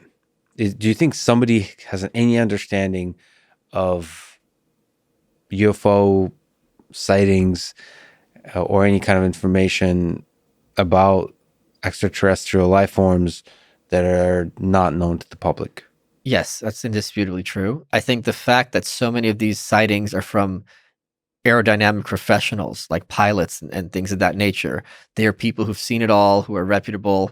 If they are on record saying, I've seen things that don't make sense, and both the Russians and the Americans thought it was the other one, that says something. Shouldn't that be a bigger problem? Shouldn't that be bigger news and a bigger problem if government is in fact hiding it? I guess, but like, what are they going to do with that information? It's a good question. Like, if a UFO, if a extraterrestrial spacecraft, which most likely would be like a crappy space, like it wouldn't be the actual aliens. It would be like some drone probe ship. AI. Yeah. AI, yeah. So if that, like, what would you do with that information? As somebody that's in charge of, like, you see how badly WHO fumbled the discussion of masks. Masks? Yeah, masks is one of them, but everything really, in terms of communicating with the public honestly about what they know, what they don't know. And that's a trivial one. Right. I don't know. They certainly feel incompetent at being able to communicate effectively with the public about something much more difficult, much more full of mystery, like a UFO, a piece of material that's out of this earth. Forget like organic material. I don't know. To me, so from a scientist's perspective, it'd be beautiful. It'd be inspiring to reveal this to the world. Here's a mystery. And make it completely public. Share it with China. Share it with everybody. I think there is a domino effect where the concern would be, what else are you hiding from us? And at that point, if you said, no, this is everything, people wouldn't believe you, and you can't blame them for not believing them. Yeah. And then it'll be like, show us the aliens. They'd be like, we don't have them. We just have the craft. You're lying. Speaking of aliens, offline, you mentioned elves. Yeah. And psychedelics. Yeah. What do you think about psychedelics in terms of the kind of places that can take your mind, or the kind of journey it can take you on? Like, what do you think? What do you think the psychedelics do to the human mind, and what does that say about the capacity of the human mind, and just in general, like the mysteries of all that's out there? I don't know that we understand what they do. The way I heard it explained to me is that much of the human mind isn't about receiving information, but blocking information, right? Because there's so much data coming in any moment that you basically have to train yourself to see and to hear only what you want to see and to hear. And that what psychedelics do is they tear that away, and suddenly you're much more aware of what's out there. And also you're going to be noticing patterns that you hadn't noticed before. I know you had that researcher on the show, and he kind of discussed this at some length. I mean, Rogan is probably the person who popularized DMT more than well, he's obviously the person who's popularized DMT more than anything. I don't know anyone who has, even the researchers who have anything close to a coherent explanation of why this drug, which exists everywhere, would have this very specific, very extreme effect on so many people who are going to be experiencing such bizarre consequences as a result of it. I think it's very interesting that this is talking about the government. The CIA started experimenting with LSD. They killed one of their own people, drove them to suicide. And there was a lot of research into, Terence McKenna talks about this, into this field. And then very quickly, once it got into the mainstream, they shut it down, even though it's not addictive, doesn't cause you to go crazy or anything like that. And there was a lot of propaganda against its use, which I think, thankfully, is now somewhat receding. I think in Colorado just legalized mushrooms, something like that. And I think it'll be very interesting to see what happens as a result of this. Yeah, and the interesting thing is there doesn't seem to be, for certain psychedelics like psilocybin, like mushrooms, there doesn't seem to be a lethal dose, which is fascinating. Like Matthew Johnson, the Hopkins professor that you mentioned, I'm definitely going to do one of his studies. It's a really cool way to do what he calls a heroic dose of psilocybin. I want to do it. What do I have to do? Let's do it. I'll let you know. So he is a heroic dose. Holy crap! Yeah, but it's safe. What's how many grams are we talking? I don't know, but it's just it's big. He says that this is gonna have a kick. Yeah. So he says that, I mean, he also studies cocaine, he studies all kinds of drugs, and he's like, the psilocybin is heroic dose of cocaine kills you. Well, you can't, so you can't even come close. So he says, like, the problem with studying cocaine is you have like people who are addicted to cocaine, yeah, or war or so on. You give them the kind of doses that we can, and part of the study is like, it's nothing to them. Right. Yeah. Yeah. Psilocybin is the only one where like even like daily users or like regular users like are blown away by the dose they give them. Oh, fuck. So okay, well, we're going back to Russia. You can go to Russia in your mind. Yeah. You could go to outer space. Maybe you'll become an astronaut or astronomer. Yeah. After all, maybe I'll be Baba Yaga. I'll let people look that one up. Holy crap! Wow. What is love? What do you think this thing is? Like our attachment to other human beings, and is it something that we should give to just a few people? Yes, that's for sure. When I was working with D.L. Hughley in his book, he didn't use the term, but he was describing like low-key depression. And he talked about how he was in the airport and he noticed a girl had a red dress, and he went up and thanked her, and she was like, "What are you thanking for?" And he had realized he hadn't registered color in like weeks. And I think love is like that. When you see someone and you just like, oh, like your eyes are open, like this is something I've never seen before, or I want more of this, that kind of thing. It's really, it really disorients and reorients your thinking.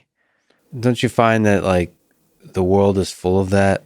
like nonstop. It's not just like a person either. It's like, But yes, but when it's in a person, it's a whole other level because it's like I could have this is going to be great for years. It's like every day it's something new.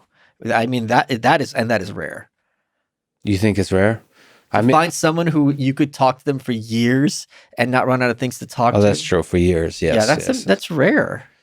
And know that they really, if you leave the room, they will do right by you. That's really rare. Well, from a Russian perspective, you just don't give them another choice. For this is Tavarish New Year's Eve. So you talked about secession and the world burning down, and you holding the match at the end, yes, standing with a big smile on your face. Yes. Why so serious? But let me ask you, if it doesn't include flame and secession and destruction and a laughing Malice and makeup and a white suit at the end, how do we bring more kindness and love to the world in 2021? Oh, easy. Be comfortable saying, I want to be happy. And if there's someone who interjects and gives you attitude, arm's length them. Surround yourself with people who also want to be happy. Here's a great example.